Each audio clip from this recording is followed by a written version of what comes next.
Wonderful people of the 3C cul-de-sac, it is nice to see your lovely faces. It is Friday here on planet Earth, not planet Xenomorph, planet Earth, and it means it is time for me to go live and tell you some movie news. Don't know why, but the chat was spamming nom. I'm thinking like nom nom nom, like when you're munching on something. So, you're trying to munch on me. Who's first? Line up. I'll let you. You can have a little nibble. Hope it don't mean anything else, man. I'd hate to be canceled this early in the dang stream.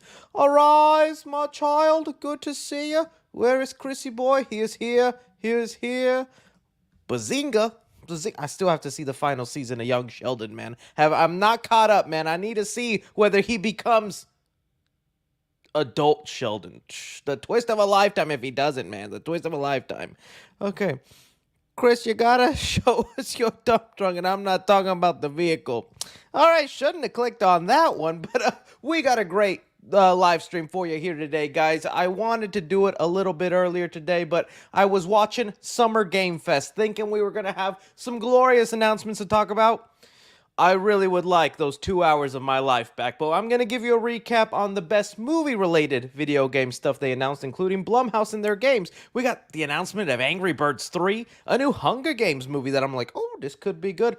Our first look at The Strangers Chapter 2. Do we even care about that? The director for Godzilla X Kong 3 has already been chosen. Take that, Spider-Man 4. Hurry up, dude. Runtime for Deadpool 3. Along with a Deadpool and Wolverine burger. Oh, jeez. You know what this means, okay? Signal the bat signal for Chris Platter. He must come out of retirement. And we got an update on how the Avengers are going to be set up in the MCU. We're going to talk about that along with so much more. But I'm just glad to see y'all's lovely faces in here. Thank you. Jeez Louise, man. What is all this?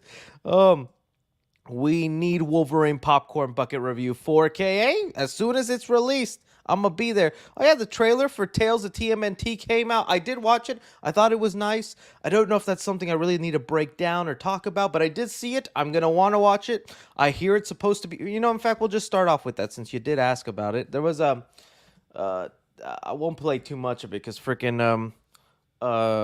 Tales, Paramount be one of them studios that be copyrighting ya over some trailers. You want to promote their stuff and they go, not gonna do it.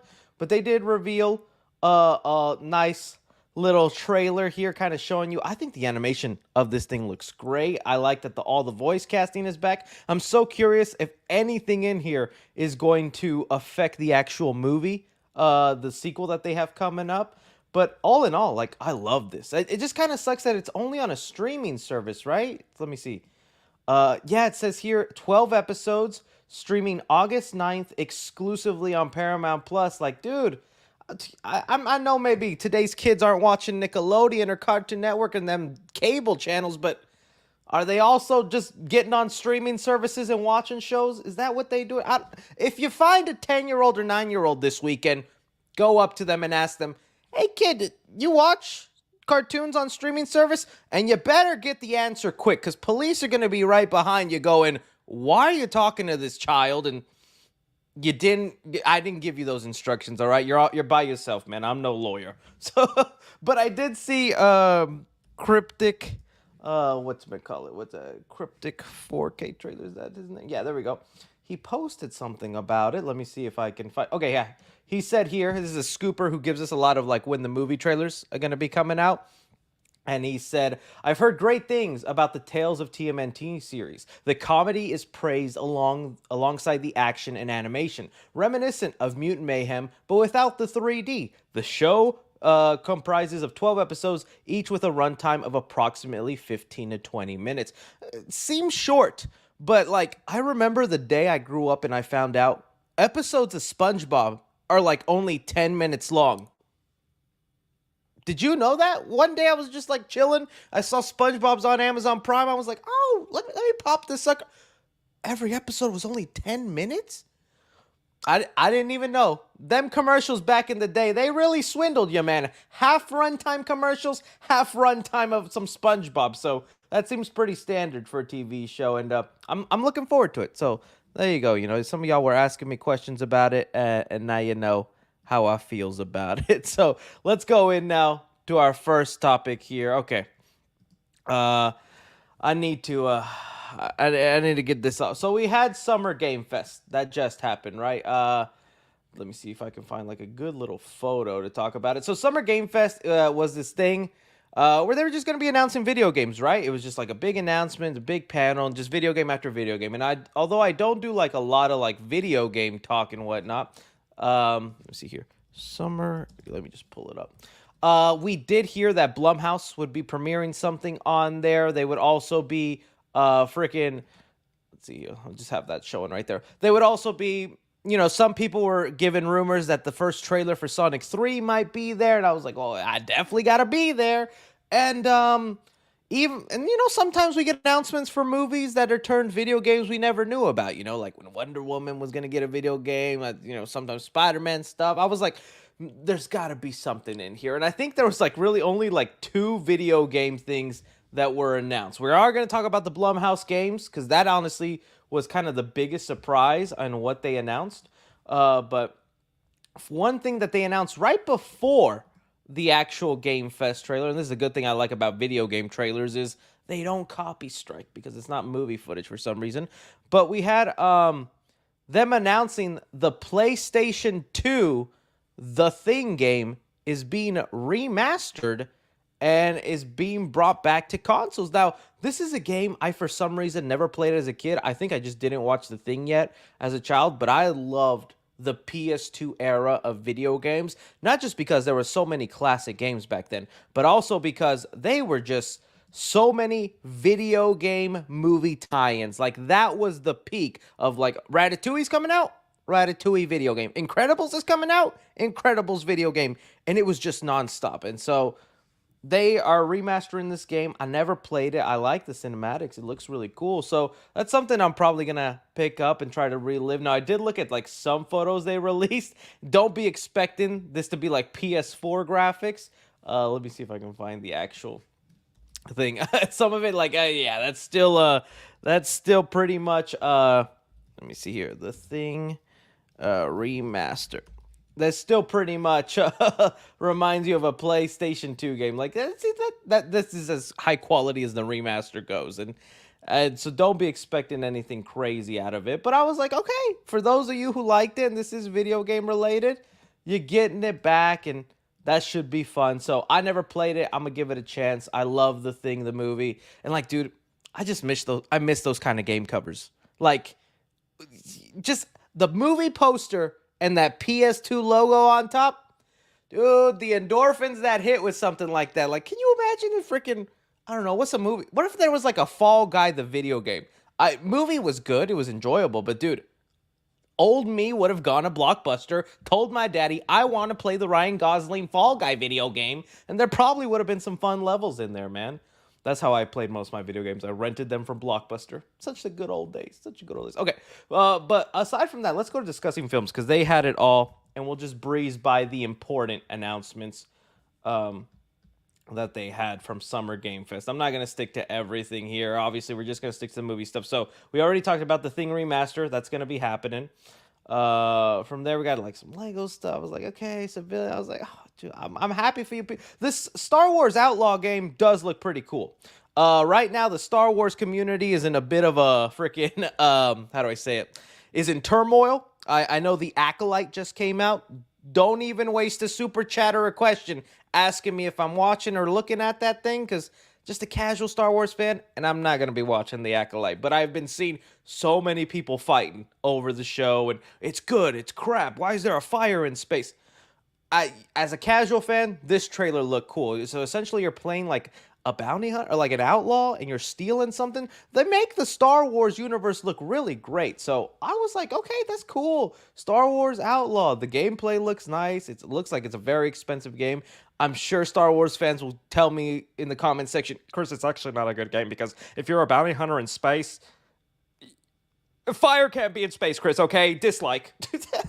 They'll find a reason. But, for me, I was like, okay. All right, let's get on to this one then. Then we got the trailer for the new Arkham game. And I was kind of looking forward to that. I was like, okay, let me just search it up. Batman. because they just released it. Okay, this is what they just released. So I'll have it playing here in the background so you can see it with me. Now, this is a new Batman Arkham game. The last of we saw Batman Arkham was in frickin' Justice League kills Suicide Squad kills the Justice League. And now they're like, okay, well, I know we killed that Batman. Is he back to life yet? Have they done that DLC yet? They're obviously going to bring him back to life. But anyways, what if we do a prequel Batman Arkham game? We only release it as a VR game on the MetaQuest, not the PlayStation VR, not an Oculus, only the MetaQuest Rift. And we make the main villain Rat King or Rat Catch or whatever. He keeps calling him Rat King in this thing. What are we doing? What are we doing with the Arkham franchise, buddy? Like, does the cinematics of this look absolutely breathtaking and beautiful? Yes. Like, this whole trailer had my jaw on the ground going, oh, this is gorgeous. This is nice. I love this. But this is not what you're going to be seeing when you play the game. You'll put on the VR set and everything's going to be lower down. If that was 4K, you're going to be playing in 720p, essentially. I don't even own a MetaQuest. I know there's a lot of people out there that have fun with that. I don't know if it's my boomer brain or all that. See, like, I'm already getting the L's in here, man. I'm happy if Santa brought you a MetaQuest, man. I don't have no MetaQuest. VR garbage. Yeah, see. If it'll be cool, I'll check it out. I remember I had fun playing the Iron Man VR game, but, like, the thing with those games is they just, like, I just can't play them for long periods of time. I could do, like, 40 minutes max, and then I just get a terrible headache. And again, I know that's a boomer problem. That's a me problem. 10-year-old out there can like play a VR game for freaking 30 hours and be like, Mom's, when's my Dino Nuggets? So I don't know. I was hoping they would actually just show us gameplay footage because I want to see this. Okay, it's like if you're only making it on the MetaQuest and you're doing a Batman VR game, let me see if it's at least going to be fun, right? If I'm actually going to be able to grapple through the city through VR, kind of like the Spider-Man VR game they had for a little bit where you can do that, bust out my gadgets. All right.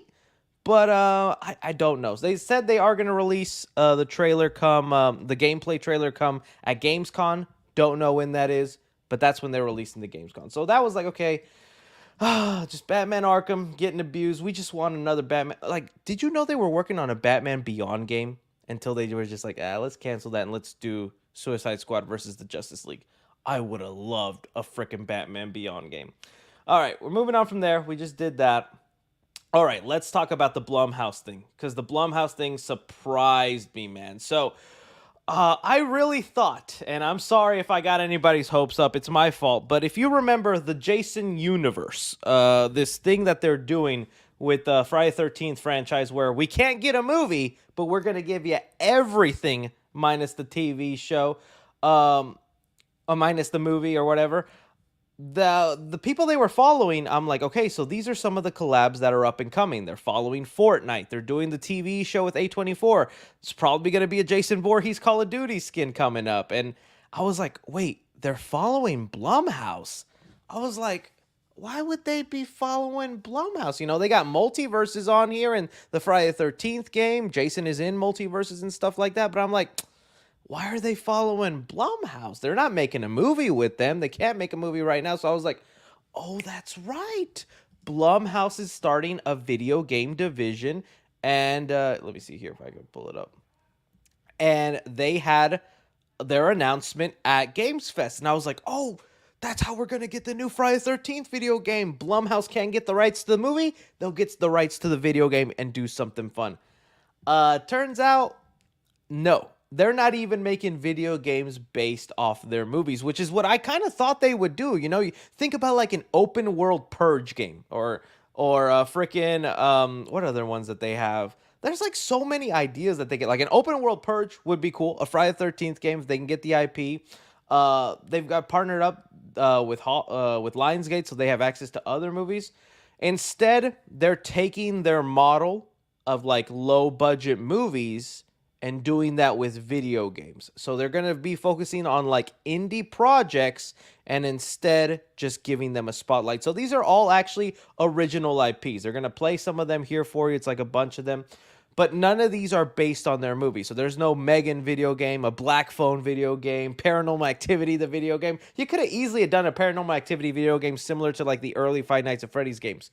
But no, they're not going to do that. And although I was shocked, and part of me was like, oh, I really wanted to see some games based off your movies because, like I said, I love that era of games, of video game tie-ins. I guess this is a smart direction to go into. If any one of these games, because they announced like 5 of them, if any one of these games pops off, gets a following, people enjoy them, Sasuke, there's a Blumhouse movie right there ready to be cooked for you. I'll probably give some of these a shot. Like this one in particular, that reminds me of like a game in the 90s I probably would have played, you know? But there wasn't anything that like 1,000% stood out where I was like, oh yeah, we should have expected it. They're not going to be coming out with AAA titles, super expensive games. They're going to do the same model they do with movies, low budget movies, high return. So low budget video games, hopefully a high return. So there are some people that maybe were disappointed with this. Like I saw, let me see, with my own, let's see. I put it out a tweet and I had a lot of people reply under it being like, oh, I wanted this, I wanted that. See, looks like they're going game publishing route. Let's see here. I don't want these original games. I want games on their franchises. We talked about that. I was expecting the Halloween game. So somebody wanted a Michael Myers video game and all that. Some people are also accepting it. They're like, oh, this is actually cool. I think this is way better. Yeah, like, I think this is good. I just would have, maybe if they get successful, I can't speak. If they get successful enough, we'll get a video game based on one of their movies. So there's that. They did, though, take the opportunity. Let me see if I can pull it up. They did take the opportunity to mention Five Nights at Freddy's. They were baiting us pretty hard with some Five Nights at Freddy's stuff in there. Because if you go to the Blumhouse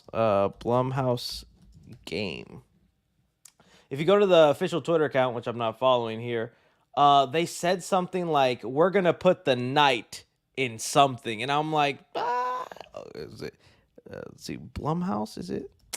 I got to find the original tweet because I saw that and I was like, no. Oh, here it is. They said, we're about to bring the night to game night. Join us now for exclusive updates and more. What other popular thing does Blumhouse have right now where the word night is a big part of the title? Five Nights at Freddy's. They knew what they was doing. They thought, even the comment section, I think, was filled with like Five Nights at Freddy's people like, oh, night, you say? Night, Five Nights at Freddy's, okay. But no, Jason Blum did say this, though, when he was on stage about Five Nights at Freddy's 2. He said, you'll be very happy to know we're working at this very minute on the sequel to Five Nights at Freddy's. It's coming, don't worry. And that's something we already knew. So, yeah, we were hoping we'd get something like that. But no, I'm curious if you guys like that. From there wasn't much else that like really excited me. I know this Killer Bean game is like fascinating to some people. It became a meme where it's like this Killer Bean is an agent. Oh yeah, they did reveal the first trailer for the Among Us TV series. If you go to my YouTube Shorts, I posted my reaction to it. Honestly, I'm seeing very mixed reactions on the Among Us TV show. I'm seeing people are just thinking it looks dated. Apparently, there are artists who are already making Among Us animations on YouTube, and they're like, this looks exactly like something you'd find on YouTube that somebody created. They don't show any of the voice actors, like reveal their voices, but they do have the cast list. Let me see here. Oh, great. I broke it. I broke it, guys. Sorry about that. It could be fine. I do agree, though. Way too late. Way too late for an Among Us TV show. This should have came out last year or 2 years ago. I don't see anybody making Among Us memes, jokes, nothing. I'm like, the time has sadly passed. Hopefully it does good, though. Hopefully it does good. The Dune game did kind of surprise me. I don't think I was gonna play this Dune game, but the cinematics of it look kind of nice. So it takes place in a world where Paul Atreides was never born, and we're just seeing, I guess, what life is like then. Cinematics look pretty cool. I would have liked to have seen some gameplay. This definitely looks like Timothy Chalamet. Like, come on. That's freaking Chad out. Timothy Chalamet with a beard and everything. But it did pique my interest. I'm going to want to wait for some gameplay. But there's some potential there in the Dune world. Aside from that, nothing else, my friends. Yeah, it was for as far as movie fans waiting for some Game Fest big announcements. was kind of a snooze fest. I was hoping the Blumhouse games would be the thing to knock us out, but it just didn't. Hopefully some of these games turn out good, though. So, all right, let's move on now and talk about these next couple things. And, speaking of video games that turned into movies or vice versa, something nobody saw coming that just popped out of nowhere earlier this week that tons of y'all were messaging me. Chris, did you see this? Did you see? They made the announcement that we are getting Angry Birds 3. All right. Who is the man that asked for this? I need you to reveal yourself. Put your hands up like you're the baby wanting to go to the Four Seasons Orlando. Me. Who asked for Angry Birds 3, man? When's the last time you thought about Angry Birds? Now, I'm not hating on the franchise. I think nothing bad of it or anything like that. I think it's fine. But you do gotta admit, I don't think people were expecting the Angry Birds movie to be decent. I'm not gonna say those films are great. I think they're like, could be put in that category of almost like the Alvin and the Chipmunk movies, where it's like, they're not amazing, but they came out at a time where a lot of young people saw them, fell in love with them. When's the last Angry Bird movie? And because of that, there's like memes and people like them. Angry Birds, when the first one come out? 2016. I was that's the year I started my YouTube channel. I don't know if I have an Angry Birds review on my channel. Do I? Let me just double check. I don't remember. Angry Birds 3C films. Do I have an Angry Birds review? I probably don't. Nope, I didn't do a review of that. I guess it just didn't happen in time. But did I do Angry Birds 2? I didn't. I must have skipped Angry Birds 2 also. I just wasn't. I had that Doug Walker face. Angry Birds. Okay, so maybe I have an excuse to review them on the channel. But I was like, we's done with Angry Birds, right? We're not going to get any more of them. Like, I don't even feel like the game is popular. Who still plays it? But we got the announcement. Jason Sudeikis and who else? Let me see if I can find the announcement. My bad. It's Jason Sudeikis and what's the other guy's name? He was a Marshall in How I Met Your Mother. Oh no, not. I got confused. Not that guy. Josh Gad. Sorry, Josh Gad, the voice of Olaf in Frozen. Josh Gad and Jason Sudeikis are the only people returning coming back. I guess I'm really not that excited, guys. I'm happy if you are. I'm sure there's giant Angry Bird fans right now. Let me see right now if I can. I still play Angry Birds. Hey, I'm happy for you. I got pissed because I was like, it was like a couple weeks ago. I was on a plane and I wanted some like mobile games for my plane ride. I downloaded Angry Birds. I get on the plane and then I'm opening the app. I'm like, all right, just spend some time playing Angry Birds. You can't play Angry Birds unless you have an internet connection. What kind of hooflaw is that? I don't like this future, man. What happened to you download a game, it's just there? Why do I need to have Wi-Fi to play a game? Sorry, that's my boomer moment. But dude, what the heck? I've seen people call him Josh Gat. That's insane. That's insane to me. So yeah, it's that's Angry Birds 3 is happening. We'll see if that'll be any good. Somebody in the chat just reminded me of something I needed to add as a topic. I'm trying to find your comment, buddy, but I'm sorry. Moving on from that though, let's talk about this that surprised me. Some of y'all might have seen there's a new Lego movie that got a trailer. And okay, we had heard about this for a while. To fill you in, guys, Warner Brothers were the ones making Lego movies for the longest time. They're the ones that had the rights, and they busted out a couple of films. Here, these are all the films that they busted out. These over here, up until the Ninjago. These two I don't. These might have been like VOD, straight to DVD stuff. But they made the Chris Pratt, the 2 Lego movies, the Batman Lego movie, which is by far the best one out of all of them. Don't care what you say, Batman Lego movie is the best one. I know there's a big fan base for Lego Ninjago. Awesome. But for some reason, Warner Brothers just was not making the money they were hoping for with these movies. They were like, it's just not happening. So the Lego movies went to Universal. Universal are now the ones in charge of making Lego movies. They have the rights to them, and they could do anything. They could do Lego Jurassic Park. They could do Lego Fast and Furious. Anything like that. So we're like, what are they going to do? What is going to be their first Lego movie now that Universal has the rights? And lo and behold, they chose to make a biopic of Pharrell Williams, a singer, in the style of Legos. Now I have to play this bit by bit because unfortunately Universal is one of those people that copy strikes trailers. But I immediately, when I first heard that's what they're doing, I said, terrible, dumb idea. Why is that the first movie you want to make with the rights to Legos? Like, you could do, sky's the limit, man. Get creative, do something fun.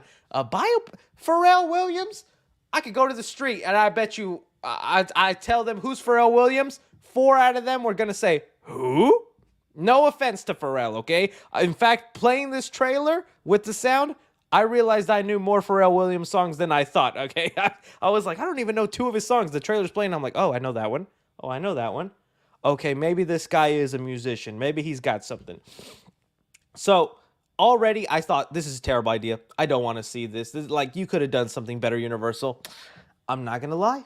The trailer won me over. I can see now how this is maybe a decent idea and it's a refreshing new take on a biopic. So this is going to be following Pharrell Williams' life. We see him as a kid right here discovering music and like he's like getting all that. And I'm like, this scene was perfect in showing us why they wanted to do this. This like kind of creative visual of like as a kid discovering music. That's a relatable quality, especially as like movie fans. Like imagine that as when you were a kid and you saw the movie that made you love movies. You know, for me it was Back to the Future. I saw that movie as a kid and I had the same reaction as freaking Pharrell Williams here, just going, oh my God, Lord, this is life.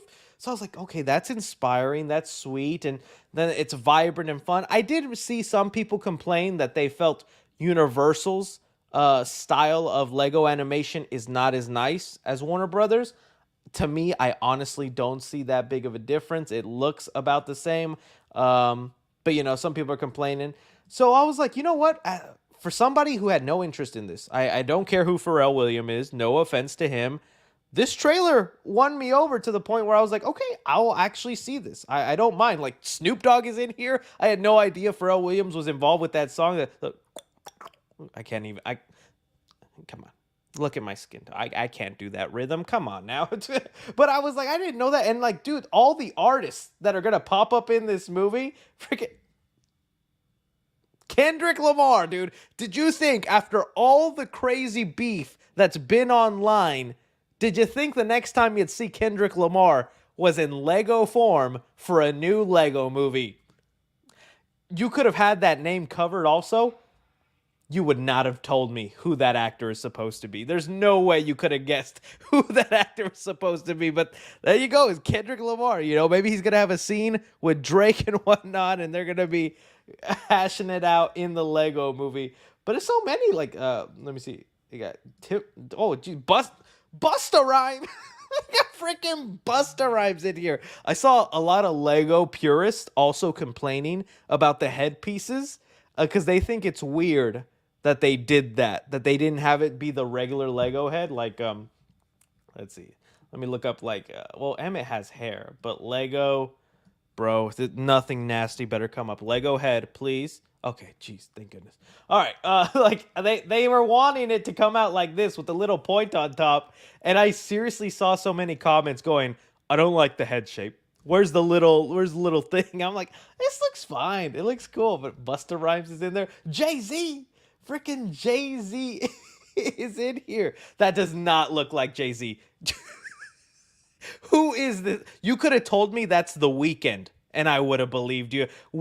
Does Jay-Z have that kind of hair? Is that the kind of like, is those supposed to be like his, that does not look like Jay-Z. Okay, let's see who else. You know what? This does look like Snoop Dogg. I think Snoop Dogg is the best face to Lego design of this whole movie. You showed me this, I would have said, oh, that's Snoop Dogg. That's Snoop Dogg, man. I think they even had like a really funny, was it here? Oh, yeah. It's going to be a Lego movie, bruh. I don't have the sound on right now, but I thought this was the funniest part of the trailer. It's just Snoop Dogg's talking to Pharrell Williams, and freaking Pharrell just goes, it's going to be a Lego movie, bruh. Like, okay, maybe I just have to do it just for the freaking, just because you have to hear the way that frickin' sounds piece by piece. Okay. All right, here we go. We're gonna play this just this part because I love the way it sounds. This is when they pitch the idea for a Batman movie.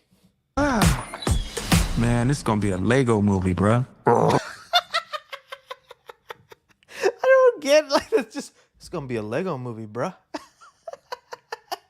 So I want to make a Batman film, and Wow, wow. Man, this gonna be a Lego movie, bruh. I bet if I get copyright for that, I am gonna be pissed. But I did it just so you guys could see, could hear that. I thought that was so funny when I saw that. It's gonna be a Lego movie, bruh. So there you go. Interesting direction, and maybe this opens the door for a lot more exciting avenues in Lego. Like, who says the Lego movies have to be like what they did with Emmett in that story, where they just create something random and whatnot? Why don't you just tell a regular movie, but everyone is Legos? I'd like to see a Lego horror movie. Legos are mainly kids stuff, so I don't know if they'd ever do a horror movie. But something in that avenue, I wouldn't mind to see. They're gonna try and do some Fast and Furious stuff. That's coming. They're gonna do Lego Fast and Furious, and we'll check it out. We'll see how it goes. So thank you for whoever again in the chat reminded me to talk about this, because I forgot to put it on the list. All right. Let's move on now to something else I wasn't expecting earlier this week, yo. A new Hunger Games movie, y'all. I think that's how you make that sound. So, okay, we had this new Hunger Game movie that just released. I don't think I did a review of it. My bad. I think I was just busy at the time, or I didn't get an early screening, and it made it hard for me. Either way, I did eventually see it, and I liked the movie. I thought it was nice. I'm not going to say I liked it like a lot, or I think it's one of the best Hunger Game movie, but I actually didn't mind the interesting direction it took, like towards the third act after the Hunger Game. I really thought Rachel Zegler was great in it, and I was like, this is cool. Like, it was interesting to see how some of the ideas of their Hunger Games came to be, and this like Anakin Skywalker like story for President Snow came about. I was like, all right, I like this. And so I thought that's where the trilogy would continue. We'd keep following the President Snow and do like a whole prequel trilogy of like, how Darth Vader went from a little bratty kid to, becoming Darth Vader.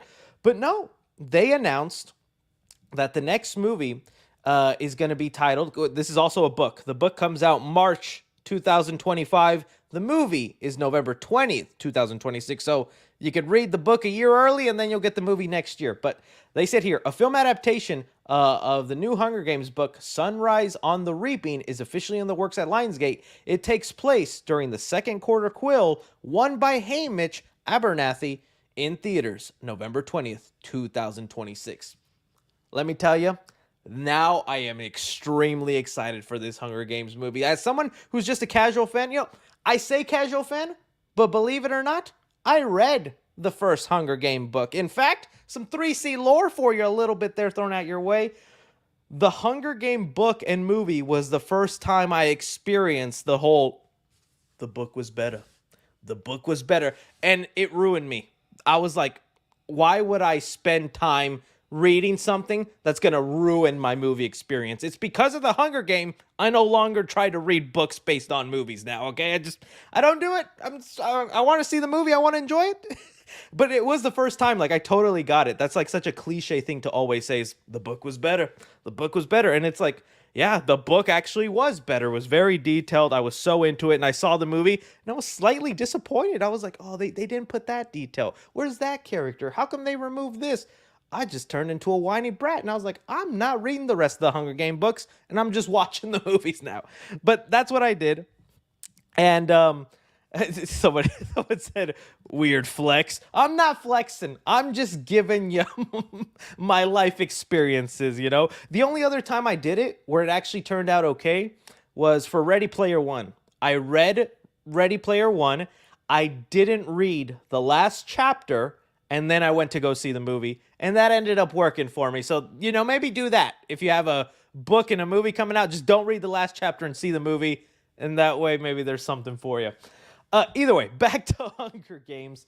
Haymitch is definitely one of the most complicated, interesting characters, and he's one of the things I liked most about the books, because in the books, they really get into, like, the psyche of Haymitch and how like he might appear to be a drunk, depressed. Well, he is depressed, but like he's a drunk, he's just an a-hole and all that. But the book did such a good job of explaining, no, he's playing chess. He's doing this on purpose because he knows he's constantly being watched. He's under surveillance. Like he found out early on in his childhood that it's like, this is a game. Just because I finished the Hunger Games does not mean I left that arena.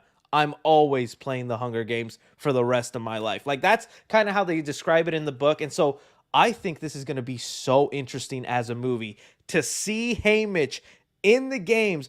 I don't think it ruins it knowing who's going to win. Like everybody's going to know going in, this guy wins. I think it's going to be more interesting to see if he has like almost like a Walter White thing where he's like happy-go-lucky, sweet 16-year-old boy, and dude just gets messed up through these games, gets betrayed, gets beaten up, and then has to do whatever to survive. That's going to be one crazy movie. So I'm excited for that. But now we have to talk about, and this is where I want you guys in the comments section to start helping me out. Who are we fan casting as 16-year-old Haymitch? Now, Haymitch was 16 when his first Hunger Games started, but I'd like to think the movies, have a little bit of wiggle room. So I don't know if they'll actually do him as 16. Maybe they'll make him 20. They can make him 18. Movies can make those small discrepancies and it won't be that big of a deal. So somebody said me. Yeah, I knew that was coming. I knew that was coming. Tom Holland. You can't see Woody Harrelson's face and think Tom Holland, man. They got to dye his hair blonde. Look, give me some other. Okay, perfect. Dude, if Chris Pratt can pull off playing a 16-year-old, Oscar. Give him that Oscar. I want to see some real choices. I did see some people say Austin Butler. The dude is a grown man now. Do I think he would have been perfect at one point? Yes, but I think he's too old. What is this even? Giancarlo Esposito. Dude, that Hunger Games really changed him then, if that's what he... No, Glenn Powell can't do it. Come on now. I thought y'all guys would give me some real, actual suggestions in here. Okay, well, while I wait, Josh Hutcherson... Dude. I was literally about to say, hey, that wouldn't be bad. He's already in the Hunger Games, Chris. You freaking fart. Come on now. I saw some people say Timothy Chalamet. It's not going to work. Okay, let me bring up some actual people I saw was being mentioned. I don't know the actors' names, so I'm going to have to look up. I saw some people say, let me see, Austin. I saw this guy. They said Ross Lynch. I saw a lot of people. You got to remember, Hunger Games is one of those franchises that your mom, your sister, your auntie, they love it, right? This is slightly a girl's franchise. I could see that being Haymitch. I could see that. Maybe a little too old, but I'm like, okay, I could see that being Haymitch a little bit. The guy, I think he even played Jeffrey Dahmer in one movie. I'm trying to see if there's any other actual... I see some people asking, do I think Tom Blinn... I don't know how to say his name. Tom what? Tom Blith? Do I think he'll return? I don't think so, because the movie takes place 40 years after the events of Ballad of Songbirds and Snakes.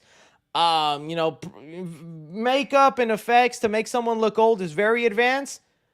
Aging him up 40 years without making it look goofy is going to be hard and convincing. I'm thinking he's going to be recast, unfortunately, and they're going to move away from him as being kind of a focus. But if they can pull it off, man, if they can make this guy look 40 years older and make it make sense, go ahead and do it. But I doubt it. I'm going to look up this guy, Rudy Pancock. I saw someone say Moist Critical. He's got to play an extra. Man. Reprise his role. Rudy Pancow. Okay. This is a good choice. I see little Haymitch in there. Not a bad choice. Where's this guy from? I could see that. He's in Outer Banks. He did Uncharted and stuff like that. Cool. You know what? Yeah, that's a good choice. I could see that happening. That looks like a Haymitch. I still wonder how young they want to go. Tom Felton?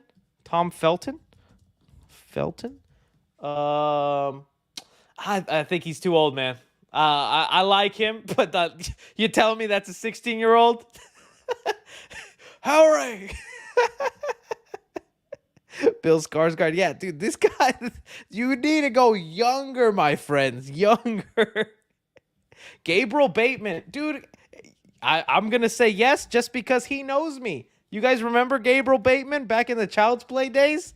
Back when I would talk about the 2019 Child's Play movie. Gabriel, this is an actor who knows me. I'm up there. He knows who I am. That could be interesting. Yeah, dye his hair maybe a little bit more blonde. It could maybe work. Yeah, Gabriel, wherever you're at, man, I hope you're doing well. You know, one time, I think they released like a new poster or a new photo, and Gabriel Bateman on his Instagram posted it and then captioned it, "I wonder what Chucky Boy's gonna say." And I was like, dude, I made it. I'm famous. They know me, dude. I've never talked to Gabriel since then, though. But that was cool. That was cool. All right. But yeah, new Hunger Game movie. I just wanted to chat with you guys. I'm actually excited for it. I hope it's good. I also hope they bring back Woody Harrelson in kind of like flashbacks. Maybe he's like telling the story to Katniss's kids, or I don't know, he's just writing his memoir somehow. Something like that. I'd like to see Woody Harrelson be part of the movie in small bits if that's possible. Okay. Let's move on now to something I'm like, all right, let's ask ourselves the real question, guys. So we had The Strangers, right? The Strangers came out, and man, I was looking forward to this movie, dude. I really, really thought they were going to have a home run on their hands, and I thought we were going to love this trilogy. And some people do. I get comments all the time on my review, on my letterbox. You're too harsh on this movie. Oh, you're being an a-hole. Let's see you make a better movie. All valid points, man. If you liked it, you liked it. To me, right now, it's one of my biggest disappointments of 2024. The movie just let me down. It was so cliche, so uninteresting.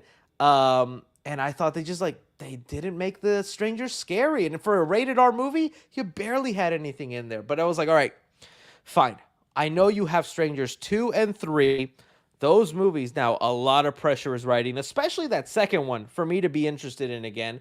And we actually got our first look at The Strangers Chapter 2. So not anything huge or giant, but here we have it. It's Madeline Pesh on our first look at The Strangers Chapter 2. So this is our first look at what the movie's going to be like. To me, this looks like this happens immediately after the events of the first movie, right? Because she's bloodied up, she got stabbed, she's left on the floor, and we hear ambulance and police coming, and then the post-credit scene is her in the hospital with a stranger, the sack guy, there in bed with her, and that's where it ends, kind of implying the sequel is going to take place within the hospital. And I'm like, a hospital? Like, that's such a cliche way to go. That's literally like pulled out of the book from Halloween 2 with Michael Myers, having the sequel take place in a hospital. But whatever, maybe they can make it work. Even Strangers Prey at Night had that be the tease for the end of their movie. They're in the hospital also, and the stranger shows up and the movie ends. I'm like, okay. I want to be excited, dude. This better be the movie that like brings it home, makes it interesting. It's so obvious where I think they're going with this. Because again, I'm going to talk a little bit of spoilers. If you haven't seen The Strangers Chapter 1 yet, they are making it so obvious what the motivation is for the strangers. So in the beginning of the movie, excuse me, the couple, they stop at this like small town and they're having dinner at a place. And there's actors there, there's people there, like the waitress, the police officer, the sheriff of the town, all this kind of stuff. And they're just being so rude to the couple for no reason and judging them for their lifestyle where, like, they're not married, but they've been together for so long. And every time they talk to somebody in this town, they're constantly handing them a pamphlet for the church. So that's what the motive is going to be. It's so obvious, one, that the waitress that, like, drove them to the cabin and all that, she's going to be revealed to be one of the strangers under the masks. That's obvious. Same thing with, like, the guy in the sack. It's going to be one of, like, the sheriff officers or people. And the motivation of this all is looking to be they're just part of a religious cult. They're just, like, they hate city people because they flance around their money and they're having unprotected sex and not getting married. Shame on you people. I'm like, that is going to be the lamest reveal of all time. Because other than that, they haven't set up what's going to be going down in this movie, and that's exactly what's going to happen. So I want to look forward to this film. I want it to be great. That trailer better be good. You know, the part that sucks, yeah, see, like, the cult is so generic. I agree. Like, I know people, like, if you, like, okay, Chris, you say a cult is generic, but, like, when it comes to Scream, you're always begging for a Ghostface cult. That, to me, feels slightly different because there's a different, how do I say it, approach to that. That cult can explain so many things about why there's always multiple ghost faces, multiple people out there, and even the motivation of the cult itself could be interesting. Is it a group of movie fans? Is it a group of people obsessed with Sydney? Like, there's so many angles a cult of Ghostface could actually be interesting. A cult where they're just super religious, so they want to kill sinners, dude, there are like hundreds of movies like that, and heck, even documentaries where that really happens. It's just not that interesting. It feels kind of lame to me, and it's also so hypocritical because, like, how could you be the one wanting to get rid of the sinners by being the sinner? You know what I mean? Hopefully, they come out with something more interesting. But the part that also sucks is they can't change anything. They already filmed part 2 and part 3. They can't take any fan feedback and change it up. Maybe if they want to. You know, the other kind of crazy, sad part about this, it's making money, y'all. Strangers, Chapter 1, box office, it already tripled its money. The movie right now has made, let's see, $35 million worldwide. The budget of the first movie was $8 million. $8 million. And so, like, what, 8 times 3 is what, 32, 34? They already tripled their money. I think the whole trilogy together probably cost $30 million. I think the whole trilogy, probably each movie was like somewhere between 10 to 8 million. Whole trilogy to film those movies, 30 million. They already made their money back plus more on the first film. I think they're maybe still going to release them in theaters just because of this outcome. But I wouldn't mind if they end up on Netflix, you know what I mean? So we'll see. This is still our first look at The Strangers Chapter 1. I'm still going to give the movie the benefit of the doubt, but I'm telling you right now, I walk away not liking this movie. I don't see how I'll even want to talk about Chapter 3 unless it's just like has something crazy like The Strangers in Space. Then that's like, all right, you got me back in here. So we'll see, but this is your first look at The Strangers Chapter 2. Hopefully it's good. But we'll see. We'll see. Okay, let's move on now. Talking about some Godzilla X Kong. So there was, some sad news a couple of weeks back. I told you guys we had the announcement that Adam Wingard, who directed Godzilla X Kong, would not be coming back for the third movie. Now, I found that kind of sad, but at the same time, a lot of fans were happy about that. They thought Adam Wingard made the series too silly. It got a little too cartoony. He always pays too much attention to Kong, never enough love for Godzilla. Like, maybe it's time to let him go. And yeah, he was busy making some A24 movie. Then he's got the Thundercats movie he wants to make. And Legendary just did not want to wait. They want to make this movie now. So much so, they already confirmed his replacement, which I'm like, reminder, comparing it to Spider-Man 4, we still don't know who's directing Spider-Man 4, and that movie is rumored to start filming at the end of this year. Think about how soon they want to start filming this third movie if they already got a director on their hands. So they have it here announced that Grant Spator, I'm sorry if I mispronounced that, Grant Spator will be the one helming the franchise here. And this is the man, kind of funny, nice long beard. If you've seen Adam Wingard lately, he's had a nice long beard, so it feels like it's a requirement for freaking monster movie. The last film he made was called I Am Mother. I don't know why. I feel like I have seen this movie. I looked at the trailer and I was like, this feels so familiar. I feel like I saw this, but I don't have a memory of it. I'm going to try and check it out. Either way, it's got good reviews. It's got critical reception. It's got enough audience reception. So, this is his most notable project. So it looks like he could go down a good way. People also noted from this movie, it looks like he is very he is good with serious tone because it's like a dramatic film. So that also excites people for the ones that thought, the last movie was too silly. He's probably going to bring back a bit of a more, serious, grounded approach, which I know some people wanted. Let me see if I can go to his announcement here because he did make an announcement about joining the franchise that might put some people at ease. Let's see. I know he had it. He put it on his Instagram. Next legendary director.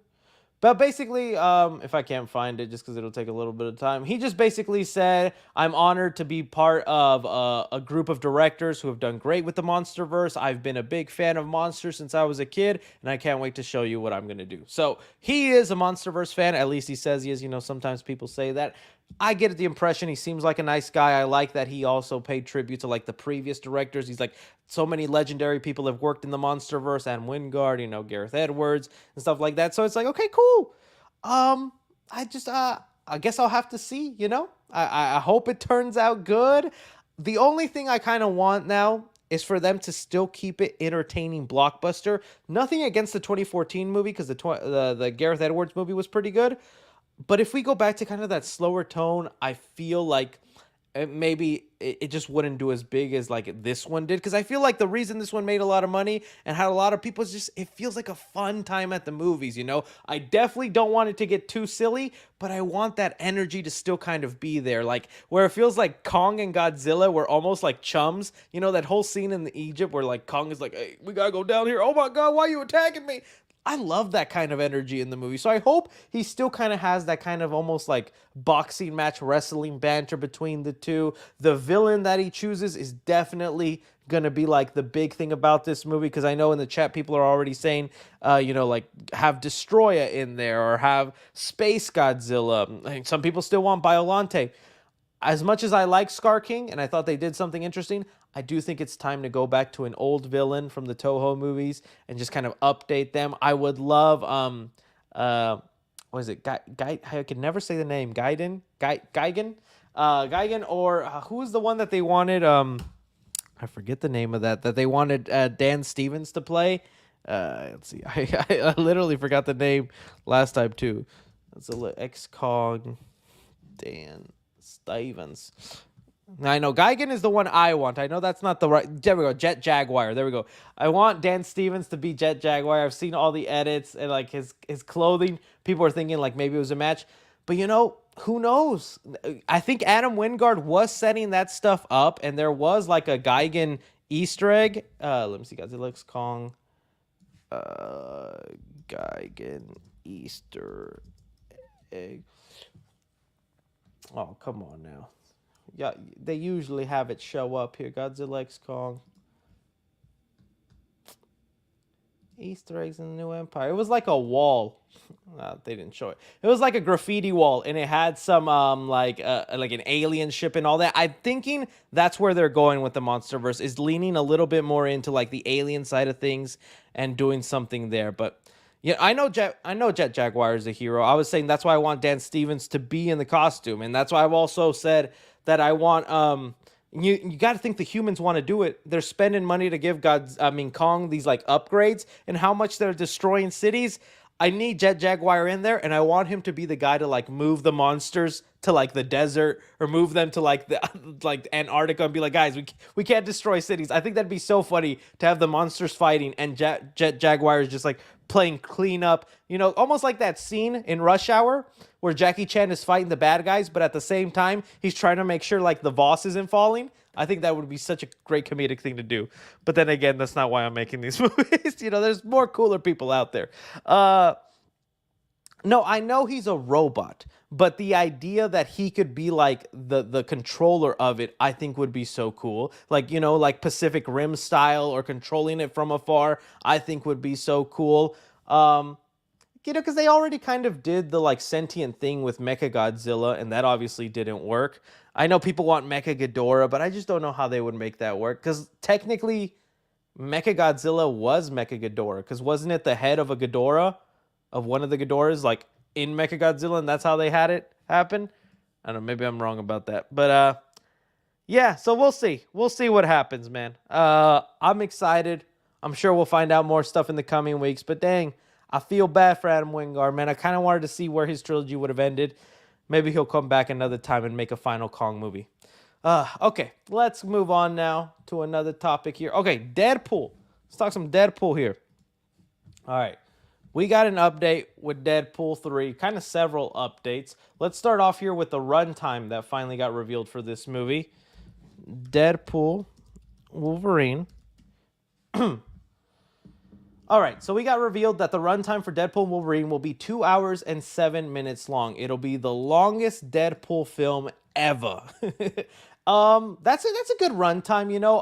I think a lot of us were thinking this movie was huge because of the things happening in it. We still, like, if you look at the trailers for Deadpool and Wolverine, they're showing you the same like 5 scenes over and over. Basically the void. They keep just showing you the void where it's like, you know, the Deadpool and Wolverine fighting each other, them going to the TVA. It's like the same sequences over and over every trailer, so it's making people think there's probably some big surprises in here, and one of them could include when they go into the portal, right? Because that we saw a plot synopsis. We still don't know if it's true, but it was attached to like an official Marvel shop where it said when they go to that portal, it's basically Deadpool and Wolverine jumping around the MCU, and they're going to be going through different famous events in the MCU, kind of like Endgame, but this time it'll be a rated R version with Wolverine and Deadpool. And I'm like, dude, that'd be funny. See Deadpool pop up in the Chitauri invasion of the 2012 Avenger movie. That could be fun, but we still don't know that's confirmed. I do think there's a lot of surprises, but with all the rumored cameos and setup, I did think a movie was going to be more like 2 hours and 30, 2 hours 40. But 2 hours and 7, I guess technically for a comedy, which is what Deadpool is, makes sense, all right? So we had that revealed, and then, my friends, my heart dropped. I couldn't believe it. Chris Platter needs to be reborn here. We got the reveal of a Deadpool and Wolverine burger from Carl's effing Jr. Now, if you don't remember, Carl's Jr. infamously also came out with, let me see if I can pull it up, burger. They infamously came out, look at that, there's my face right there, you can see the video. They infamously also came out with a meal for Godzilla x Kong where they had the Black Kong burger and some Scar fries and a Godzilla burger. They went all out. The caveat was this promotion was only available in Mexico, but that didn't stop me, okay? 3C Films, Godzilla X. That didn't stop me, my friends. I went and I traveled to go get me this Black Kong burger right here. I actually went to Mexico just so I can put my mouth all over those Kong black buns. And you know what? It was disappointing. You can watch the video at your own discretion. The Godzilla burger was just fine. It tasted just like a very meaty burger. I liked it. I thought it was okay. The Black Kong burger, I'm so sorry. It was disgusting. The texture of the black bun was really gross. I died in the middle of eating it. It was honestly just not very good. The best part of that meal were the Scar fries. I dream about these Scar fries. I still think about them at night. I'll be laying in bed going, oh, I just want Scar's long, red, salty fries in my mouth. But alas, you know, I'll never get them again because I think they took them off the menu by now. And now we are back here with another Carl's Jr. special.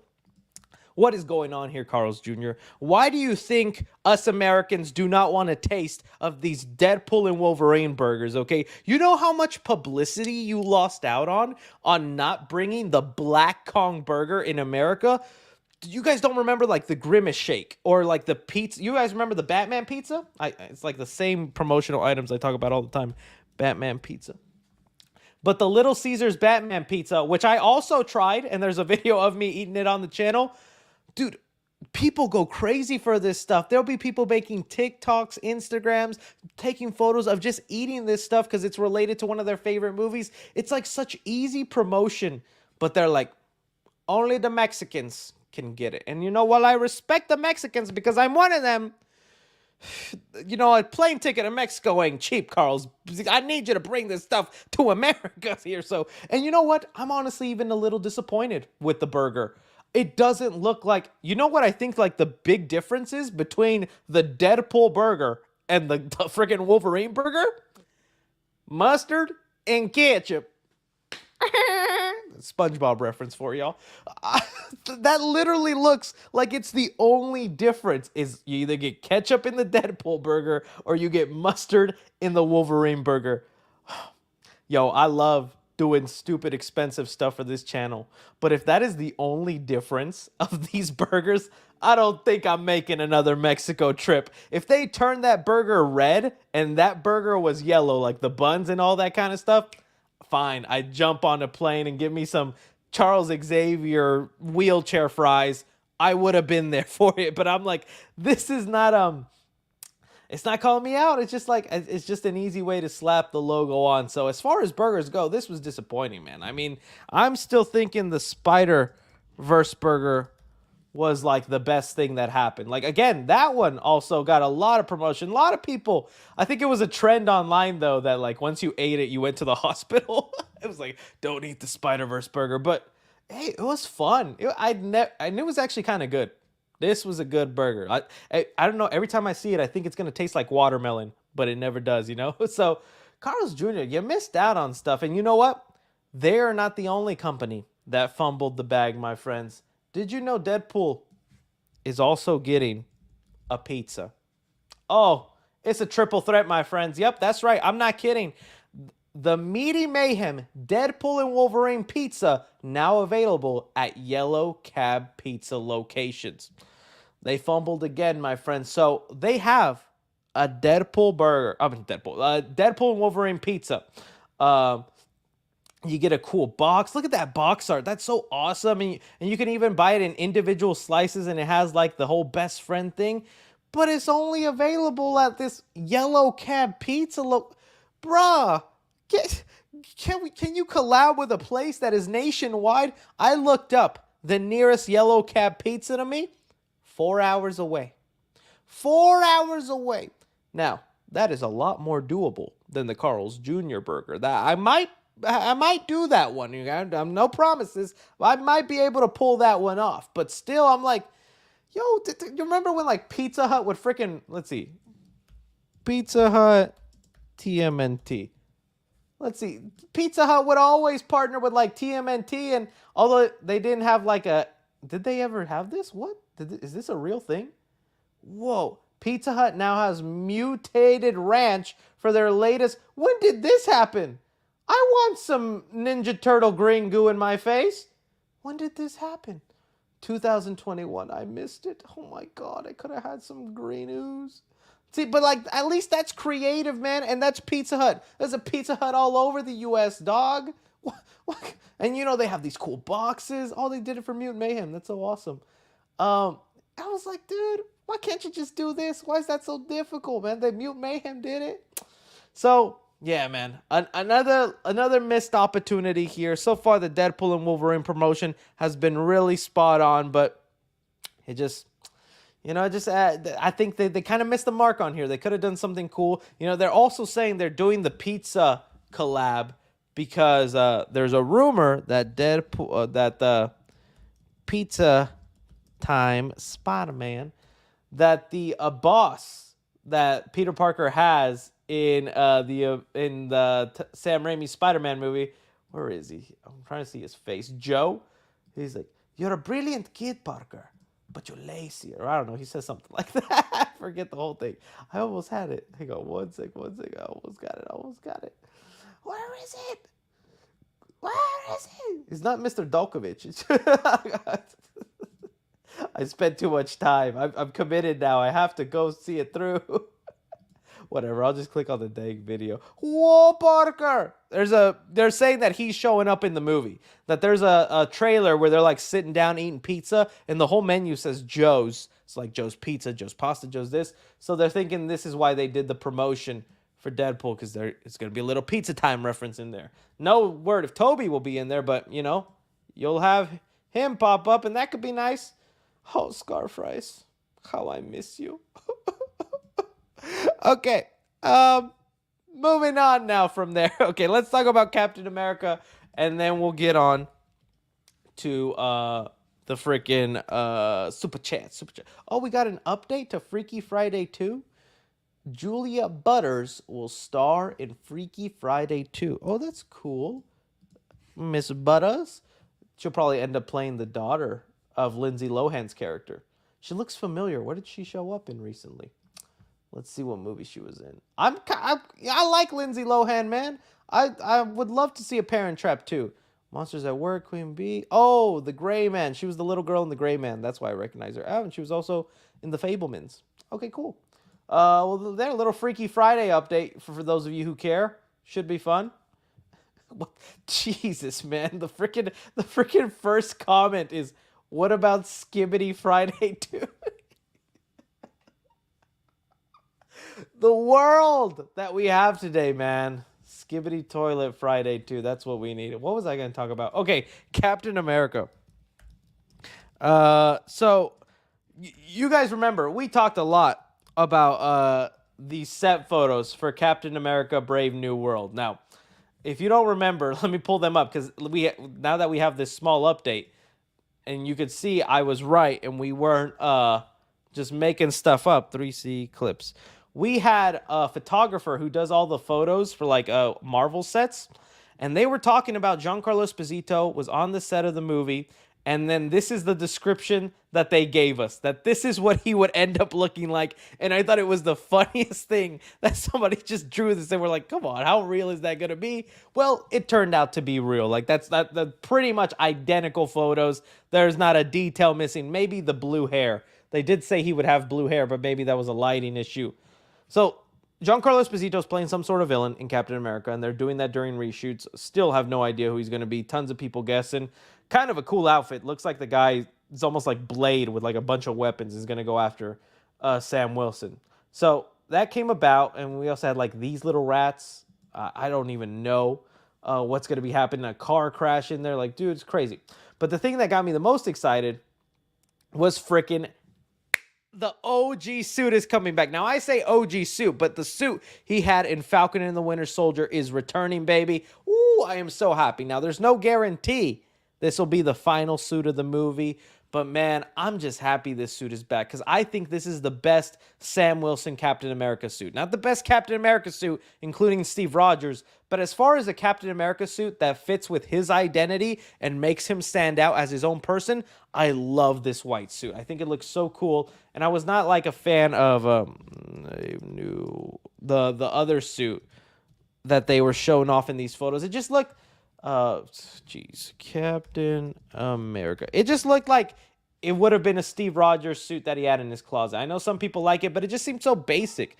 Just the blue and red. Sorry, my dogs are going crazy. But just like the blue and red, I was like, it just seems kind of basic, man. I would like his own identity, and this to me screams it. So I'm happy the suit is back, but this is the Marvel Cinematic Universe. Things change. As far as the only thing that they changed is the shoulder pads are now a little bit more round.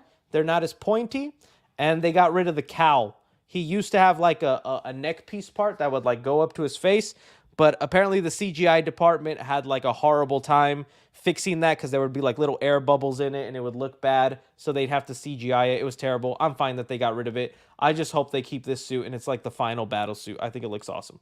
Okay, but now we got an update here. Let me see if I can find the right one.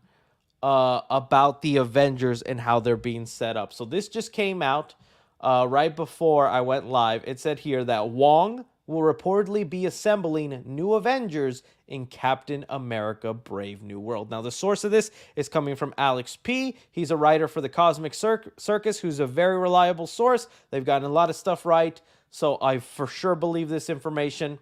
Okay, this is now, I think, the movie where Kevin Feige's putting the steps forward to bring us to Avengers 5. We got the report earlier in the week that the new Avenger movie, that we still don't know the name of, it was Kang Dynasty, but they said to be changing the title and maybe even Kang as a villain.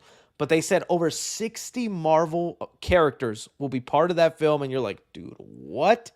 And now it looks like they're turning Wong into the Nick Fury, into the guy who opens the portal and goes, something's going on. I need you to come with me. And that probably will be how the movie ends. Also, since this is happening, this is part of the reshoots. You know, this is the reason why it's coming out right now, because that's what they're doing right now. They're reshooting stuff, fixing things for Captain America, because there were rumors, don't take them to heart, but there were rumors that the movie didn't test well, that audiences didn't like it that much, and that kind of breaks my heart, because I really want this Captain America movie to be good. So they're probably adding more like excitement things to be like, oh, well, if we end the movie with Wong teasing the Avengers, you'll probably go home and give it 5 stars on Rotten Tomatoes, right? I don't mind it. To me, what's gonna make or break this Avengers setup is one, if it's literally just Wong opening a portal, telling Cap, "Hey, something's happening, let's go." I'm like, come on, give me a little something more than that right there. Give me, more. I'm thinking it's gonna be let's see, Wong Shang-Chi ending. It's got to be something, I think, to have to do with this ending from Shang-Chi. It's literally like they're just gonna do this scene again in Captain America: Brave New World, where they're just at a bar. Wong shows up and he's like, "Come with me." Oh, jeez. But when that scene continued on. Let me see if I can find the video of it. When the scene continued on, this is another YouTuber's video. Apologies about that. Is it this one? Yeah, there we go. When the scene continued on, they're talking about the rings that Shang-Chi had is like a beacon, that they're sending out a signal to somebody out there, and he's talking to Carol Danvers and Mark Ruffalo, the Hulk. You can already pretty much bet then they're one of the characters they're setting up for the Avengers, right? So we have Shang-Chi, because he's literally meeting with him in this post-credit scene. So that's one guy. Carol Danvers, Hulk, Mark Ruffalo, and now Sam Wilson. We got some people, and I guess Wong, and he's probably going to bring Doctor Strange with him. We got 6 people. We got a long list to fill up here. That's probably what it'll going to be. They probably find out where the beacon is coming from. If not, Carol Danvers is going to be like, yo, I just lost one of my teammates to another dimension. We got to figure out how to get her back. Wong, you got any multiverse spells? Things like that. I just am liking now that we're finally getting the setup to a new Avengers movie, because I still don't know where they're headed with this. Especially now with the Kang stuff up in the air, we don't know what's going on. The only thing we know is that they're going to want to bring back Monica Rambeau from the multiverse world she's in, where the X-Men exist, because let's bring her up. What was his name again? Beast, the Marvels. He's the thing that shows up at the end of the Marvels, which is I still think that was such a random little way to end the Marvels. Out of all the characters you had Beast show up, and I'm hyped. I think it's cool, but I think it's so random. Either way, though, I don't mind Wong being the thing that is like the Nick Fury. It seems a little odd, but most people like Wong. He's a funny character. If anything, I think he's one of the people that's doomed to die, because he's still the Sorcerer Supreme. And who's supposed to be the Sorcerer Supreme? Doctor Strange. They are not going to do the thing where he just passes down the title. Wong is going to have to die in these next couple of movies, and then Strange is going to be upgraded to Sorcerer Supreme. It's going to be heartbreaking when Wong dies, but I don't think there's that many heartbreaking deaths right now. Maybe Ant-Man could be one of them. Chris Hemsworth would probably definitely be one of them, but there's talks that they're going to do Thor 5, and that'll probably happen after Avengers. I doubt it'll happen before, but it could. We also don't know what Doctor Strange 3 sets up, right? Doctor Strange 3 is said to not be part of this thing because he's off-world. Doctor Strange ended, the second movie, with him jumping into a portal with freaking Charlize Theron. Is that who it was? Or who was it? Doctor Strange 2 ending. He jumps into a portal, right? So he's not even in our dimension. He's dealing with this incursion. I'm thinking Doctor Strange 3 is going to be one of the biggest setups for the conflict of the Avengers. And Brave New World is just more, hey, we need a team. And the post-credit scene will probably be who the team is of. So it'll be Sam Wilson stepping through a portal and he's like, Shang-Chi? She-Hulk? Oh, you. And that's probably the end of it. I don't know that for sure. That's just my guess. But that's what they're kind of setting up here. For real, Wong only goated one. Yeah.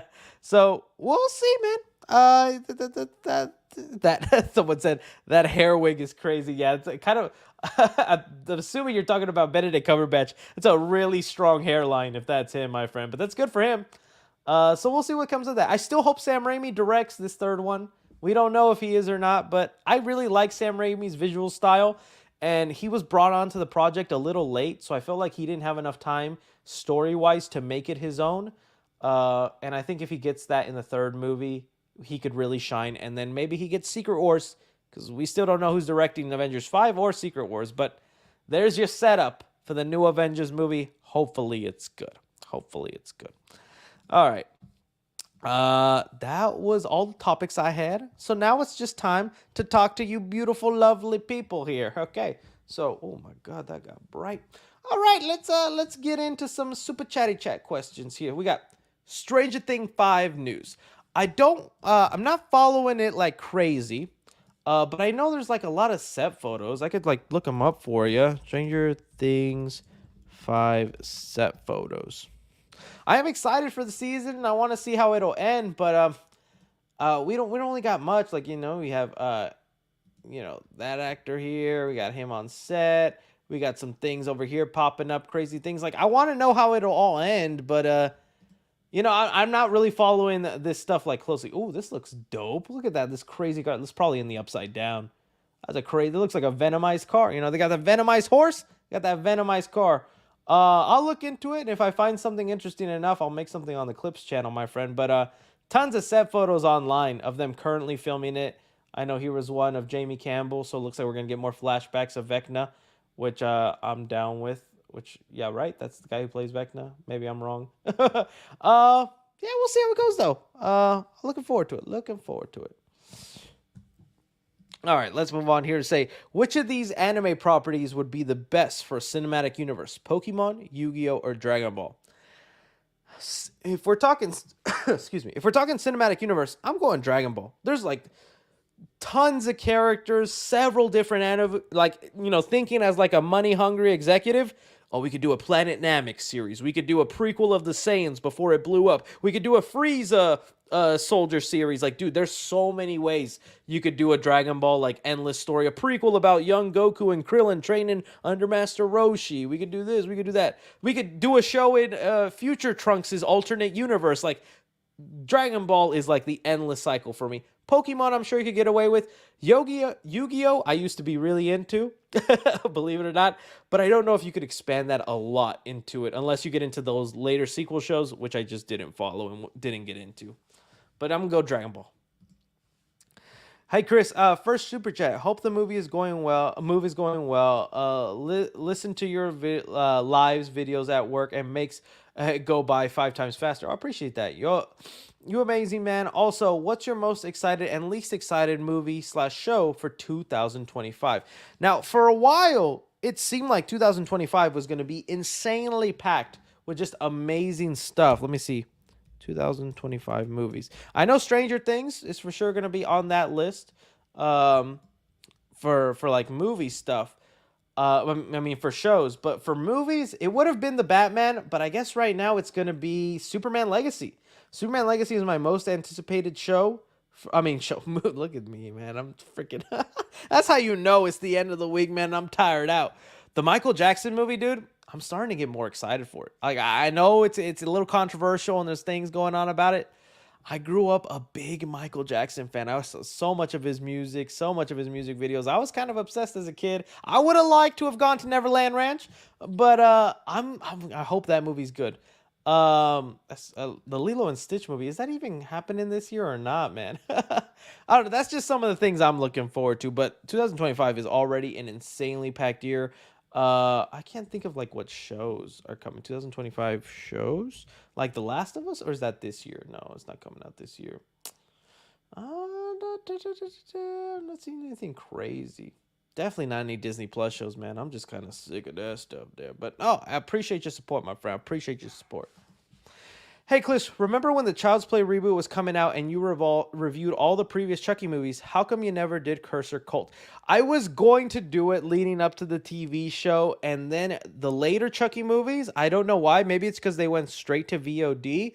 They're like really hard to get past the copyright system. So I would try making those videos, but they would get flagged before I could upload them, and it's just not worth it to spend hours of time on something that like I'm not going to get any return on, which sucks. I do eventually want to do them because I think I figured out a system where I could. I don't know if it'll be this year or next year, but I was thinking of just doing one giant video where I again recap my thoughts on the Chucky movies, I review Cursing Cult, and even the TV show stuff, just to have like one big video of my Chucky thoughts, and also it could be with updated quality, because my old Chucky reviews, I don't think they're up to quality. I'm like, I don't love the sound of them, I don't like the look of them, I'm like, I could do them better now, so I might, But that's why it was just hard to get past the copyright system, because I think those went to straight to VOD, so it was probably stricter about those movies being online. All right. Yo, Chris, I love your videos, man. Any updates right now on Sonic 3? They're really taking their time with this one. Also, any FNAF 2 updates? You're amazing. FNAF 2, we just got an update. Jason Blum was at Game Fest, and he's like, we're working on the movie, which I'm pretty sure there are. I don't think we're going to get, like, set photos till maybe, like, end of the summer, beginning of Halloween. Like, I think that's when we'll start to really see stuff. Sonic 3, they're just waiting, man. Like, what's the next big Paramount movie upcoming? That's when you can, like, assume that's when they'll start marketing, you know? Because, like, we got the Venom 3 trailer because Bad Boys 3 or 4 was coming out this weekend. So it's like, let's look up what is it, Twisters? Upcoming Paramount movies. List of upcoming. We could see here, based on what movie, this is probably when we can tell what, probably around Despicable Me. Let's see, 2024. We have A Quiet Place Day 1. I don't know. It is PG-13. You know what? Maybe that's when they do it. A Quiet Place Day 1 is a big Paramount movie.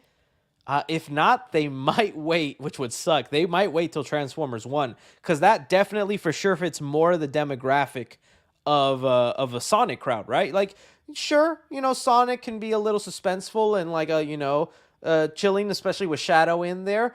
But I think if I put my money on it, it's probably not till Transformers 1, my friend. We'll probably get like posters or little teasers and things like that. Transformers 1 might be when we get our first trailer. That would suck though. But the movie again is coming out in December. So that would be around the time frame they like to market stuff, that 3-4 month window now. That's the average. So there you go, my friends. There you go. All right. I think Ashley the bot wants you on TikTok.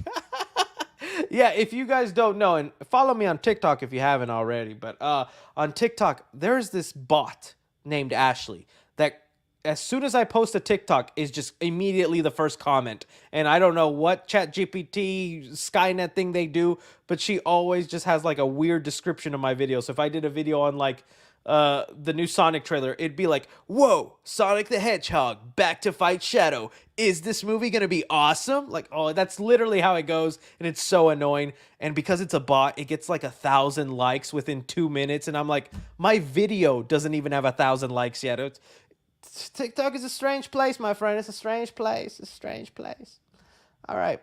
I wonder how Nickelodeon decides what goes on Nick, Paramount Plus, or Netflix. It almost seems completely random. You know, you're absolutely right, my friend, because here, let me pull that up again.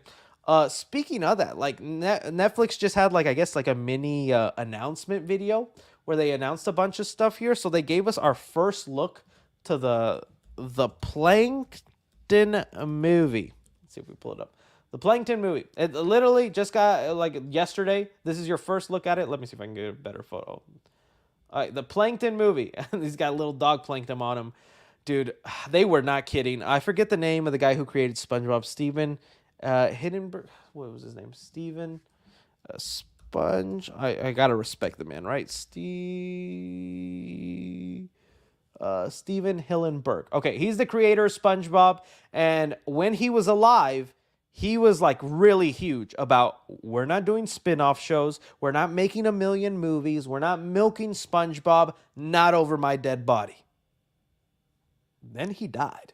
And Nickelodeon was like, Patrick TV show, a Greenlight 3 movies, a Sandy Cheeks movie, a Plankton movie. Who cares, man? That's kind of what's been happening with SpongeBob, you know? And I grew up on a lot of SpongeBob, man. Every season up until the movie, I love those episodes of SpongeBob. They even announced like new SpongeBob, whatchamacallit?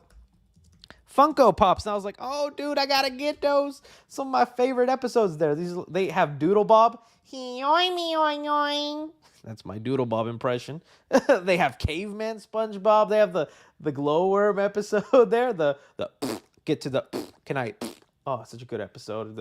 The roided out Patrick where his underwear rips and it's yellow. He's like, they were white when I bought them. The Krusty Krab pizza. Such a great memorable episodes there, right? But anyways, yeah, the Plankton movie. I don't know how they decide because this is going to Netflix. And they have the Ninja Turtles that are going to Paramount Plus. and then they have like something else that'll premiere on Nickelodeon. So it's like, how did they decide? It's so weird. And they still got the Sandy Cheeks movie coming in August, even though the whole movie leaked on Twitter like 2 months ago. I bet you could probably pirate it if you wanted to, but I'm gonna wait. I'm gonna wait to watch it just because I wasn't fast enough to download it when it was on Twitter. Yeah, it's just weird, my friend. It's weird. All right. Let's see here. Hey, Chris, I asked you a while back if you had any 3C lore, and you told us your bad drive-in movie premiere experience. Any crazy lore during high school? Oh, my goodness. Just always want me to put, you got to be more specific and bring something out, man. I don't, so much time in high school. I don't know any random stories that correlate to my channel. I'm not going to say anything that's just like out of pocket. I'd honestly have to get back to you on that, man. I don't have like any like super crazy. I was just a regular average kid, you know. I was just a little goofball. Just, hey, how you doing? You know. That's exactly how I was in school, man. I'll think, if I think about it, I'll come back to it, my friend. But just right now, just so much, you know, so much. Hey, Chris, how you doing, man? Back in the 2000s, do you remember the Comcast Slow Sky commercials? The two turtles that didn't like fast internet. Oh my goodness, I don't think I remember this. Just the other day, I was following a TikTok page where they play old commercials. But let me see. Comcast Slow Sky commercials. I do not. Oh, I swear I do not remember these commercials. It looks like it was turtles that just hated fast internet. I do not remember these commercials. Freaking turtle there. They look funny. They look funny. I don't think these are ones I saw. Sadly, they look interesting though. They look it. Oh, geez. I thought I was showing it to you guys the whole time. That's embarrassing. I'm laughing at just myself here. These freaking turtles. Apparently, there's a whole origin. There's 7 minutes worth of footage of these crazy turtles. The bedtime scenes. One of them dies. What the fuck? Turtle lore goes crazy, man. It's they go to the movies at one point. I have to deep dive into this turtle lore. I'm invested now. I am invested. All right.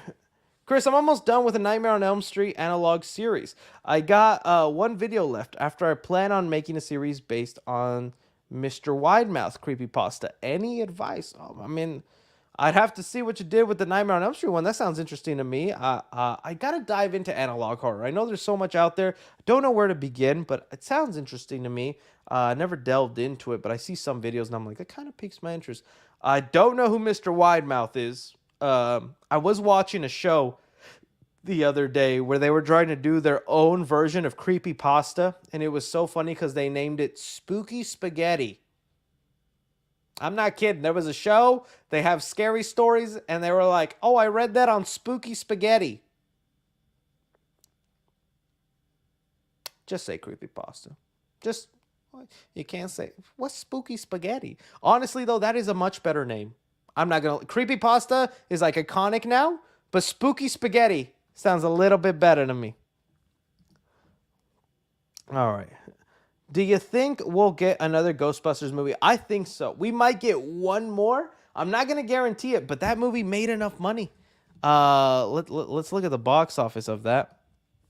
Let's look at, what was it, Frozen Empire? Frozen Empire box office. Oh, it's the box office bomb. It wasn't a bomb. I don't think it was. 200. Okay, maybe it was. The movie only cost $100 million to make, and it made 201. Most of the time, you want to triple your money in Hollywood. That's like the for sure profit area. But they doubled. I mean, that's got to be something. Yeah, maybe they won't make another one. Then never mind. Maybe they won't. I'm curious about the animated movie though. I know there's an animated show coming to Netflix, but I'm curious about the animated movie. That's what I hope is really good. Why do you think Peel and the X-Men fell through? I forgot to talk about that. That should have been a topic on here. So if you guys don't remember, or you don't know, there was an article or a report that came out that Jordan Peele had a meeting with Marvel to direct an X-Men, to direct a movie. And it got rumored that it was for X-Men. Jordan Peele is rumored to have met with Marvel Studios for the X-Men movie, but it didn't work out. Excuse me. Thank you for people who are gonna bless me in the chat. Y'all are very lovely. And I was like, no, what the heck? Are you kidding me? You have someone as awesome as Jordan Peele. I know every time I talk about Jordan Peele and how much I like him, I'll get the comments that go, he's overrated. He's not that good. His stuff is kind of meh.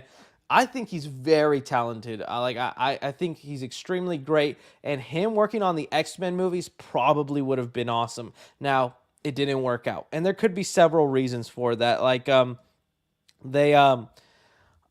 Someone like Jordan Peele, he wants to do things his way. He doesn't want to be bogged down by continuity. He doesn't want to be also told, hey, you can make this movie, but you have to set up this character. You have to do this, put this post-credit scene. It's like, it just messes with the creative vision. And he's to the point where he's like, no, if you're not going to let me do creatively what I want, I'm not going to do it. And I think that's ultimately what happened. If you remember Edgar Wright, who's a very famous director, he was supposed to do the first Ant-Man movie, and he worked enough on it where he does get credit on the first Ant-Man movie as a writer, but he left with Marvel because he didn't want all the like setup and connections and things to weigh down his movie. And if you watch the first Ant-Man movie, there's a fight scene between the Falcon and Ant-Man in that first film. I can bet you that's one of the things Edgar Wright was like, why do I need Ant-Man to fight the Falcon? This is so stupid. I'm not going to do that. And they probably fell through, but it helped with the MCU connection and whatnot, and the film turned out good. I still like that first Ant-Man movie. I'm thinking that's what happened here, which just sucks. And that's what's starting to make you think, like, is this connected universe still working? Do people still care about all this, having to have, like, hours and hours and logs of movie? Should Marvel just go back to, like, individual films that don't connect? Is that, like, what should happen? Who knows, you know? But it sucks. I would have loved to have seen Jordan Peele direct a freaking Marvel movie, man. He probably would have done something fantastic with it. Or maybe it would have sucked, you know? The kids asked for it. What's the kids asked for? What does that even mean? The kids asked for it. $1.99 cookie. Well, I appreciate you. And your kids, y'all are fantastic. Thank you so much for the support. It means a lot.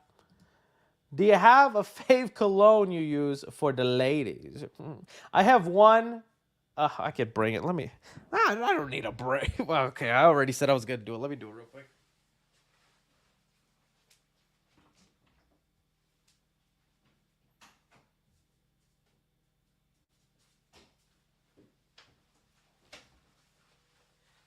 This is the cologne I use. I think I was gifted it. I'm not a fancy pants. It's Coach. I don't even think that's like a high quality brand or anything like that. It's Coach, and it's freaking a horse riding a carriage. You can see that? It smells delicious though. I put this on and I always get the who's that man over there? He smells lovely. Let me go close the door.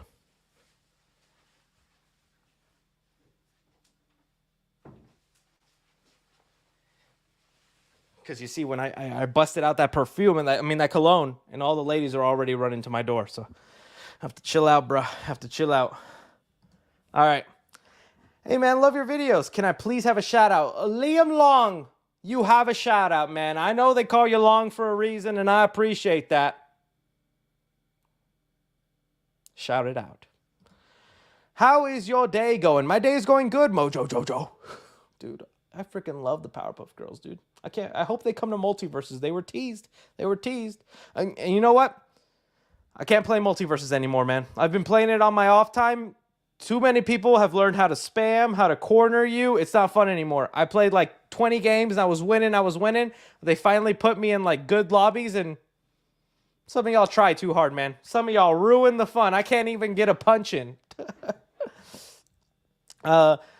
Lego is how they can save Scream 7. Well, if Pharrell Williams got a Lego movie, a Lego Scream movie, that could maybe save the franchise. You're right there, my friend. I'm loving the Killer Clown game. Have you played it? Also, the classic thing PS2 is getting a remaster. Imagine a Killer Clown sequel by Blumhouse. Dude, I don't know how Blumhouse has not picked up that property, dude. I feel, well, maybe it's because it's expensive. You think about like the crazy sets and the awesome things they did. Trying to do that in modern day and make it passable, it would probably be kind of an expensive, no, expensive by Blumhouse standards. Probably be like a $30 million movie, and that's just like that's the limit of Blumhouse. They like to make their movies between like 25 to 15, 10 million. You know. Dude, I don't, it's been hard trying to get onto that Killer Clown game. I haven't been able to play it yet. I have it loaded up. It's on my PlayStation. I have it. I also, the other thing holding me back is I didn't have the proper equipment to record my gameplay like I would do at my other. It's in storage, like all my other stuff while I'm waiting to move. And I was like, oh, dude, I gotta find that thing out of storage, and it's probably like buried deep in the back of it. Headaches. Headaches, but I hear the Killer Clown game is good. I need to check it out. Do you think there will be a Watchers 2? No. No. You could check out my review for The Watchers. If you like that movie, I am happy for you. I know there's people who's going to come out liking it. I didn't like it. And even with what they do with a sequel, I wouldn't be interested in. I'm sure someone will, but that's not going to be for me. I just wasn't into the reveal of who the Watchers are. I know some people will like the reveal. It's made me lose interest in the movie. Are we oh, dude, I love Cinemassacre. Monster Madness put me on some films. I don't know. I love Cinemassacre. I love the Monster Madness videos. I've checked out so many over the years. I loved his angry video game reviews, but like Cinemassacre is definitely something that always spoke to me. And even just his reviews in general. He has such a cadence and way of talking, so smooth. I love Cinemassacre. Yeah, I am a fan. I am a fan. Hey Chris, have you have been my movie guy for a long time now, been invested in your content. However, have you seen the 28 Days Later films? And have you heard of a new one coming out with Cillian Murphy? I know there is a new one. Heck, I even saw set photos the other day of Aaron Taylor Johnson. They're already filming that thing right now, which is awesome. I have not seen the movies in a long time. I know I have seen them, but I have like fragments of memories of them because I saw them such a long time ago. I need to watch them again. I think I only saw the first one. I need to see the second one.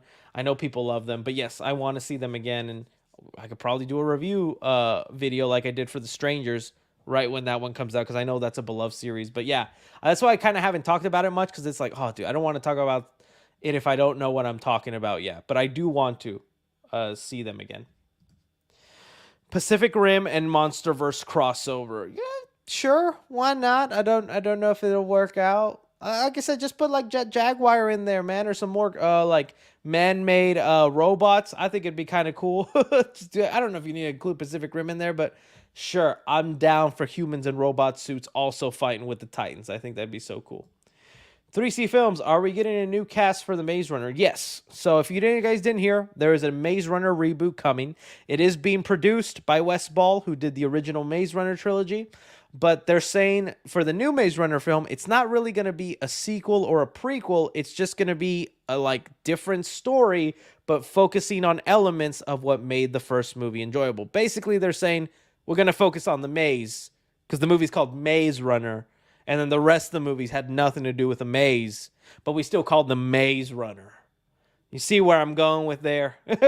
So, yeah, it's going to be a whole new cast. I saw like some people who are like fans of the book saying there was like in the book a mention of an all-girls camp. That could be interesting. I know some people go, oh no, Chris, they're going to go woke with it. That could be fun to see an all-girls camp of the Maze Runners and trying to see them escape it and deal more with the maze. So yeah, but it will be a brand new cast. Don't expect Dylan O'Brien or Will Poulter to come back. Not going to happen. Love your channel. Keep up the great work. Oh, I appreciate it, Movie Blaze. That means a lot to me, man. That means a lot. Hey, Chris, have you seen the new Dragon Ball game trailer? Also, have you heard of Persona? I've heard of Persona. Never checked it out, though. But the new Dragon Ball trailer, I did see it. Woo-hoo-hoo! It looks good, man. There were a couple of things in there that made me go, oh, it looks like there's some dialogue decision making in the game. I'm just not a fan of that kind of stuff. But there is some of that. I saw they were, hinting at some like story elements with like Piccolo's special beam cannon through Raditz, and like Goku when he's like about to kill Cell, and he's like, "Goodbye, go on." And I'm like, okay, the story mode might be fun. I like the. I just can't wait for the game. It looks so good. It reminds me so much of the Dragon Ball games I grew up playing. So yes, I'm pumped for it. Wallace and Gromit teaser and Angry Birds 3. I talked about Angry Birds 3 earlier. I forgot to talk about that Wallace and Gromit thing. But I am excited for it, man. It looks cool. I know whoever runs the Discussing Films account on Twitter loves Wallace and Gromit. Yeah, I'm always down to see some stop motion stuff, and Wallace and Gromit are great. Yeah. Have you watched Sudoku versus Kyoko Ring? No, I want to. Aren't there like 3 of those movies where it's the girl from The Ring and the girl from The Grudge who fight each other? I can't believe that's a thing in is it Japanese or Korean movies? But in those movies, like I'm like, what? They made the girl from The Ring fight the girl from The Grudge? How is everybody not talking about this? That's so cool. I want to eventually watch those movies because that just sounds so cool. Like, let me see if I can find a small clip of those little freaking white pale girls fighting each other, because that just sounds so funny to me that they did that. But I was like, I kind of want to see those now. Grudge versus The Ring. Let's see here. Ending battle. Okay, a fight scene. They have a fight scene here. I don't know how much I can get away with. That little freaking boy, dude. So creepy. I just want to see them fight a little bit. Let me see. It's so dark. You can't even see anything. Okay, but we have her there. Where's the other? How do these girls fight each other? She's coming out the TV. Did he throw the remote at her? What is happening? I wish I could. Oh, dude, there they are. Dude, they just made eye contact. This is Godzilla and Kong right now. Dude, it looks like they're having a dance off. It looks like this is a sequel to You Got Served. Look at it. Look. She freaking starts walking, break dancing, and she's like, "Oh, you want to see my moves? I can twist my elbow." What the heck? This girl's just standing there watching them run to each other like, round 1, fight. Oh my god. This is so... I have to pause it every couple of seconds. I'm sorry, guys, or else I'll get copy striked. I'm just trying to see what happens. Okay. They just exploded. They just collided. What was that? Oh my god. The genius level way to kill them. Don't tell me that's the whole battle. Oh my god. If I watch these movies and you made me sit through almost 2 hours and that's how they fight and end it, I'm done. It's over. Like, what the heck? Oh man, I want to see these movies someday though. Maybe I'll talk about them one Halloween. But I remember hearing about those a few years back, and I was like, they made a Grudge versus The Ring. Why is no one talking about this? So funny. A FNAF game would be cool. Trump Gyat, Trum of Daddy.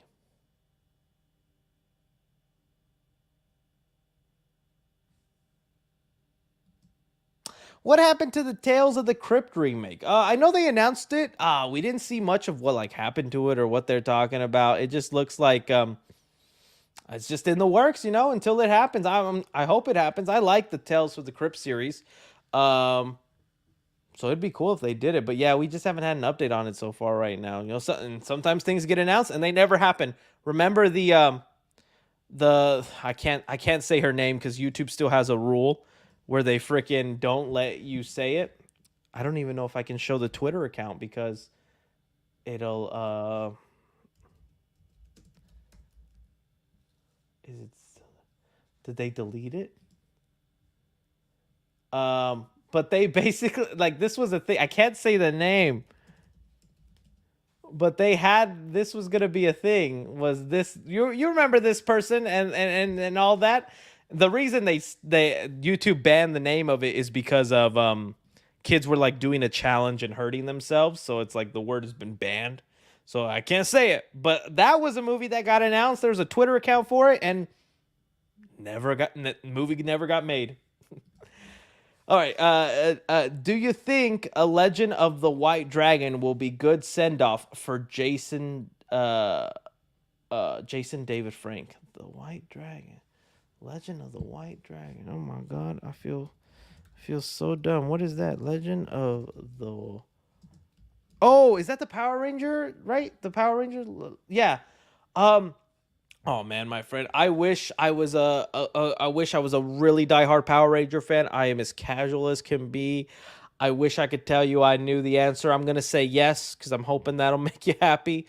But I just don't know much about my Power Rangers and all that kind of stuff. I do know Jason David Frank, and he was the one that passed away recently, right? But yeah, I'm sorry, I don't know. They announced a new Power Ranger game at Summer Game Fest. It's like a arcade side scroller. That was cool. But I wish I could give you a more better answer, my friend. I'm just not that well versed in Power Rangers, unfortunately. You should react to the 3C Films room suggestions. Oh, I plan to. There are so many awesome suggestions.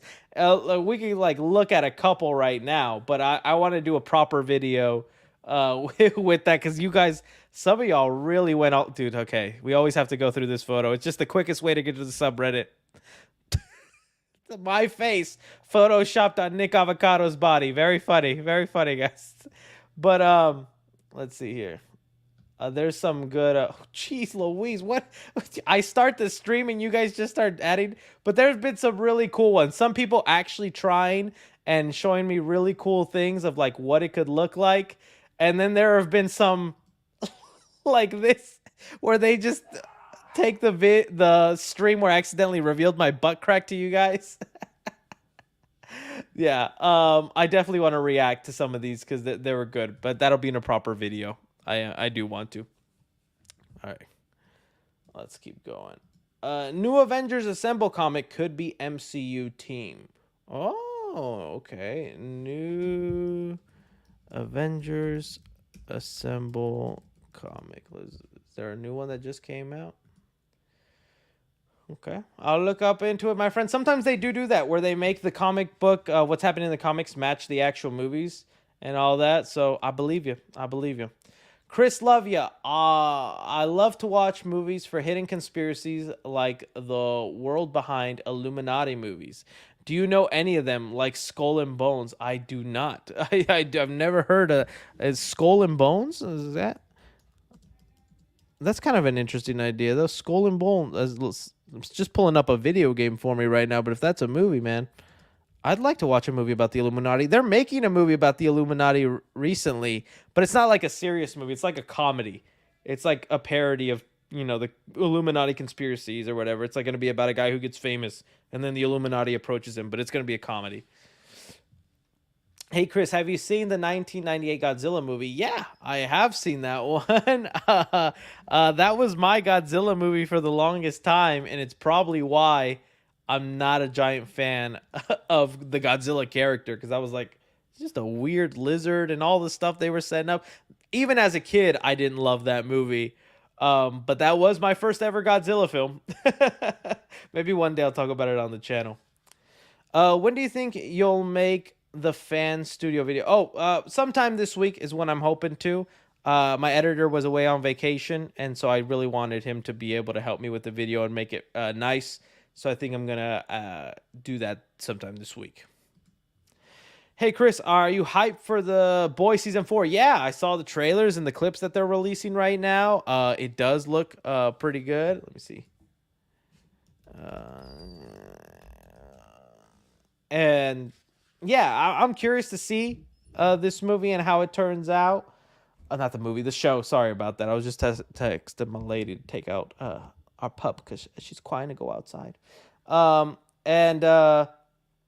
Yeah, The Boys season 4. Yeah, I'm kind of sad though because they said they was gonna like end after 5 seasons, and then they recently came out and said that they're actually gonna let it go for like more seasons.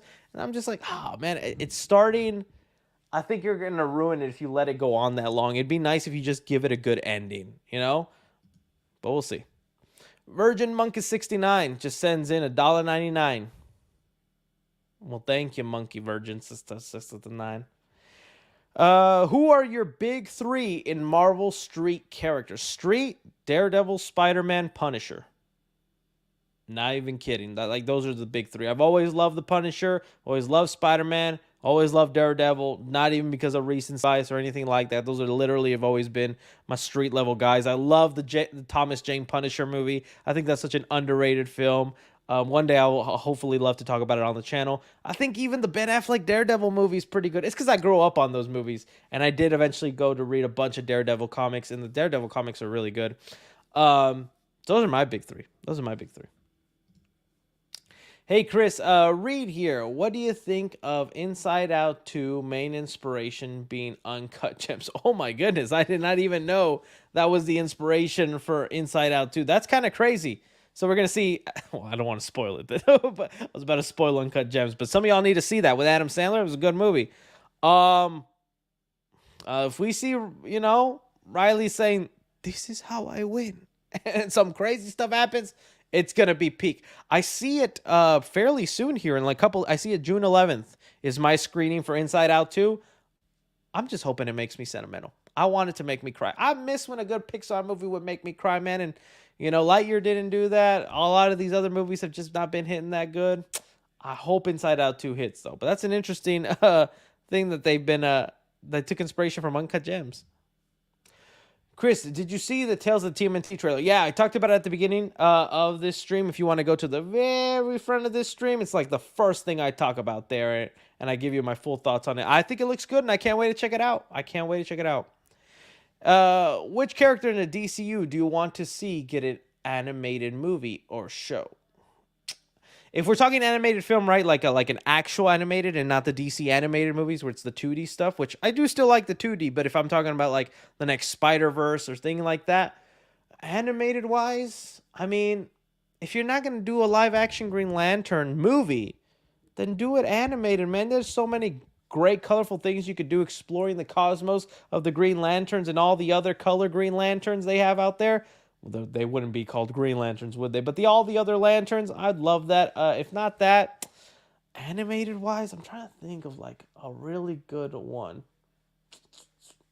No, I think it'd just be Green Lantern, man. I just want some good Green Lantern. Hey, Chris, long-time viewer, first-time donator. Well, appreciate you. Do you think it'll be wiser to make solo Godzilla and Kong films before Godzilla x Kong 3?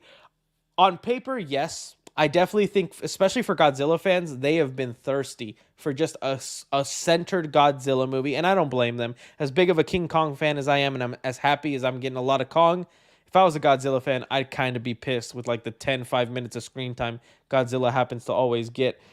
But I think it's just so hard. I know you, like, Chris, how could it be hard when -1 just did it great? But -1 straight up treats Godzilla like the villain and monster he is.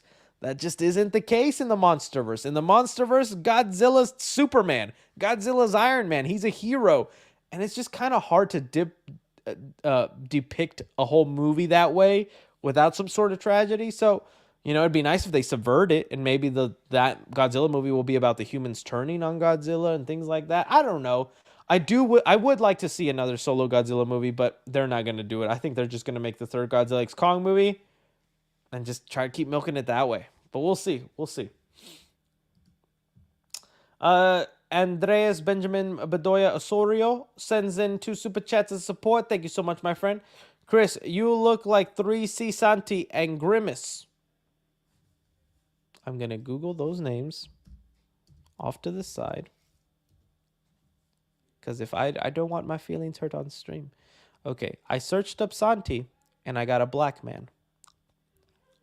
I don't know how good my lighting is right now, my friend, but I am not a black man. I don't know if you know this. Grimace, I am getting a purple man. I'm not purple. Appreciate the donation, though. Okay. Cord Cutter Cam just sends in some support. Appreciate that. Thank you so much. Chris, are you planning on getting Sparking Zero? If you should host some fights, thanks for all you do. That'd be kind of funny to fight against my fans. Maybe there could be something there. That could be something a little interesting we'd do. Yeah, I'll see about that. My friend. But I'm definitely playing Sparking Zero one way or another, man. I can't wait for that. Have you seen Netflix is doing a Terminator anime? Yeah, if you go to my Clips channel, I talk about the... Let me see if I can pull it up here to the side for you. I pull up the whole first look that they came out with. Let's see, 3C Films clips. And dude, I cannot wait. That thing looks fantastic. It looks so good. Yeah, talk about it right here.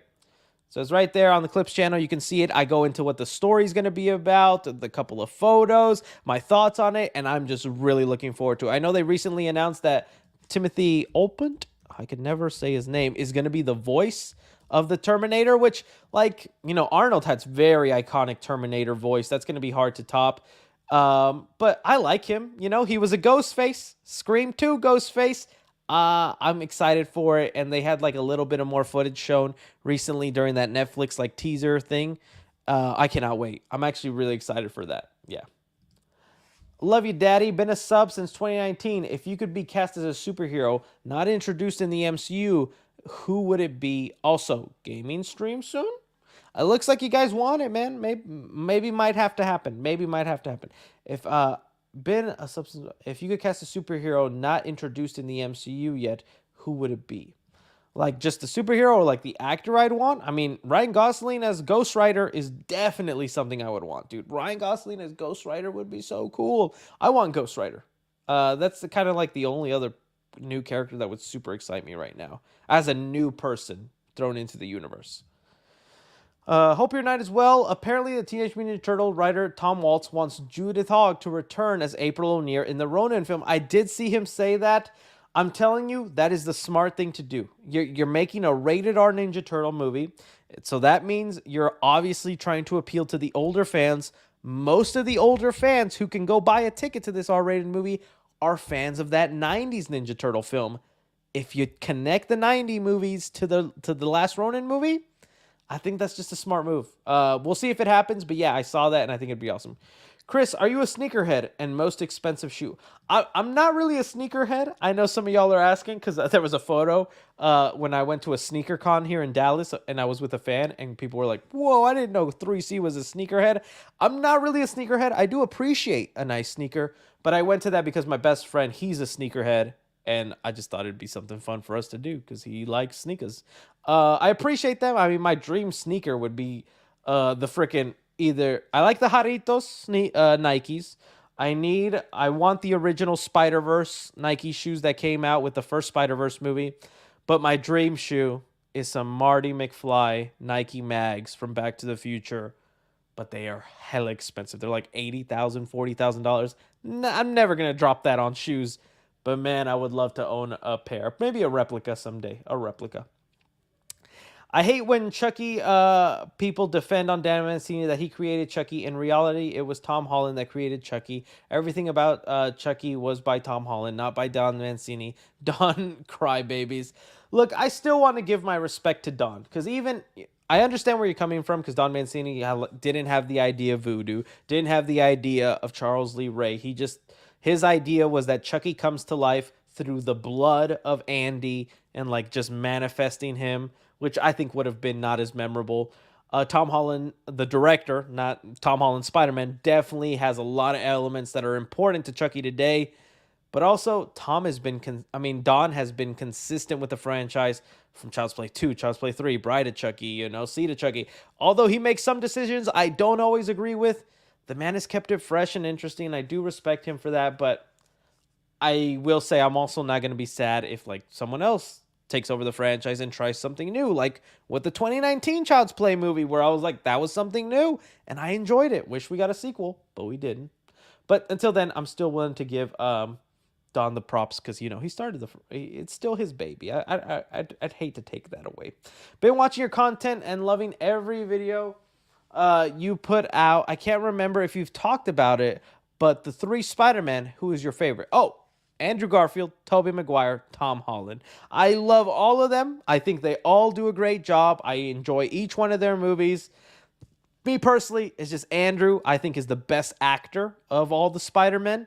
Toby, I just have the most nostalgia because that was my first freaking Spider-Man on screen. I still have my core memory of sitting down in the theater and seeing the title credits read Spider-Man. And I'm sitting there with my Spider-Man toy in the cup holder, okay? That movie came out in 2002, so I was only 7 years old. And I still have that vivid memory. So Toby's just going to always be there. And Tom, I like Tom. There's just so many things I nitpick about his movies I can't get over, which is my own personal fault. I'm being a very picky, toxic Spider-Man fan when it comes to that. But I love Tom Holland. If I ever met him, dude, I'd get on my knees and be like, Tom, you're king, man. You're an awesome Spider-Man. Please be my friend and show up on my channel. So I love all of them. Don't ignore the Trump yet. I pay your rent. Oh, yes. Oh.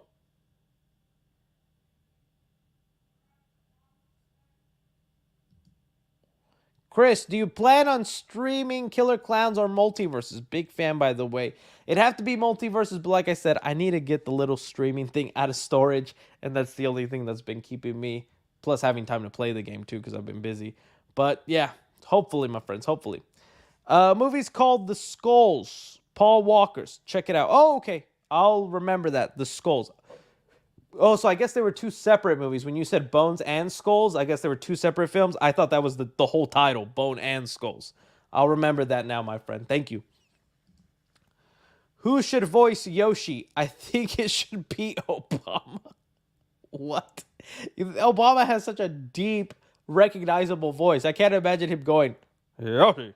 That's how Obama would sound like.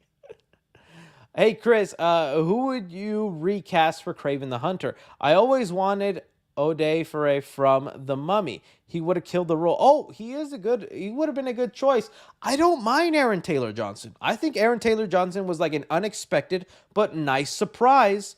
It just sucks that he's wasted on this solo movie and we'll never see that Kraven meet Spider-Man. That just pisses me off. If not, I would have liked Gerard Butler. I think Gerard Butler would have been kind of cool. He's the one like the Olympus Down movies and stuff like that. I think Gerard Butler would have been my choice. Let's see. Hey, 3C Films. Been a fan of you ever since Civil War Review came out, and now I want to know your opinion on Sparking Zero and news on Wallace and Gromit. Well, super excited for Sparking Zero. I played all the Tenkaichi and Budokai games back in the day, so I have a lot of memories with that, so I definitely want to play that. New Wallace and Gromit, I'm excited for it. I think there's a couple Wallace and Gromit movies I don't know about, because I only know one of them, but the way the internet talks about them, it feels like there's like 10 out there or something like that. So I need to catch up on my Wallace and Gromit, but I know I love the movie I did see, which I can't tell you whatever the name of it was, but I remember liking it because I like that clay animation, stop motion stuff. Hey, Chris, have you heard the Eminem's new song, Houdini? Yeah, I talked about this last stream when it came out. I'm a big Eminem fan. Love Eminem. Grew up with his music. Was like obsessed with his lyrics, his life. Studied. Watched all these documentaries and things about him. Like, dude, I love Eminem. That said, his last couple albums, his last couple songs have not been hitting for me, man. Like, the last album I liked was the Marshall Mathers LP2. And this Houdini song, it didn't hit. It didn't hit for me. Like, there's parts of it I enjoy, and I thought it was nice that he brought back the nostalgia, but it's like, he's so focused on like the old him or like getting back at people that call him out. I just want him to like make new music, new current music. So Houdini didn't hit for me, but I'm seeing some people enjoy it and I'm happy for them. Like I don't know. I hope the rest of the album hits for me though. I hope. All right, hey Chris, I'm a big fan. I own a collectible business. Can I send you free Funko for a shout out in the next video, please? Oh, you don't have to send me a free Funko, man. I'll just shout you out right now. Lorenzo P. Or next time, just tell me the name of your store and I'll say it, my friend. It's no problem. You don't have to send me nothing. I meant Captain America Civil War. Oh my goodness, what do you mean for Captain America Civil War? Yeah, I also meant that. I also meant Captain America Civil War, Alex. I appreciate you, Mr. Aguilar. Chris, would you consider linking where you get your shirts? We need the shirt plug. Okay, top places I get my shirts. I've said it. Hot Topic and Box Lunch. Those are like the two places that this shirt was Hot Topic. This shirt was Hot Topic. But my other shirts are from a website called Cavity Colors, Fright Rags, and Gutter Garbs. Those are the three I mainly stick to. They have really awesome, cool designs. Cavity Colors, my personal favorite, which I think they have a Chucky shirt I need to buy real soon. Fright Rags and Gutter Garbs. Those are the ones, my friends. Those are the ones. Chris, can you talk about with legs Nick Cage? Can you talk about long... Oh, Long Legs. Yeah, dude. I'm excited for that movie. I want to see it. I mean, it's kind of the trailers are very cryptic. I know Nicolas Cage is playing like a serial killer and he's being chased down and hunted by a police officer. I really want to see it. I don't know what else to say. I'm just waiting to see my own screening. I've seen some of my movie mutuals already get to see it, and I'm jealous. I want to see it, man. Also, will you go to the claw machine? I needed to do that. I need because I have my tickets pre-ordered. If you don't know, if you bought your tickets with like Cinemark or maybe AMC too, but I know Cinemark for sure. If you pre-ordered your tickets for Deadpool and Wolverine, you go to the theater early before you're showing. Not like I could like right now, even though it's not out in theaters, you can go show them you pre-ordered, and they're gonna give you a coin, and they'll take you to a machine where you can like claw out and get like a Deadpool and Wolverine necklace. It's really cool, but the only thing that sucks is if you don't get it from that one attempt, it sucks. It's like a claw machine, man. If you don't get it, well, sucks to suck. I'm like, damn, why can't you just hand me the necklace, man? But yeah, that claw machine is really cool marketing thing they did. I need to do that. Daddy, I'm Trump yet. Master Boo 8 to Trump only Faye.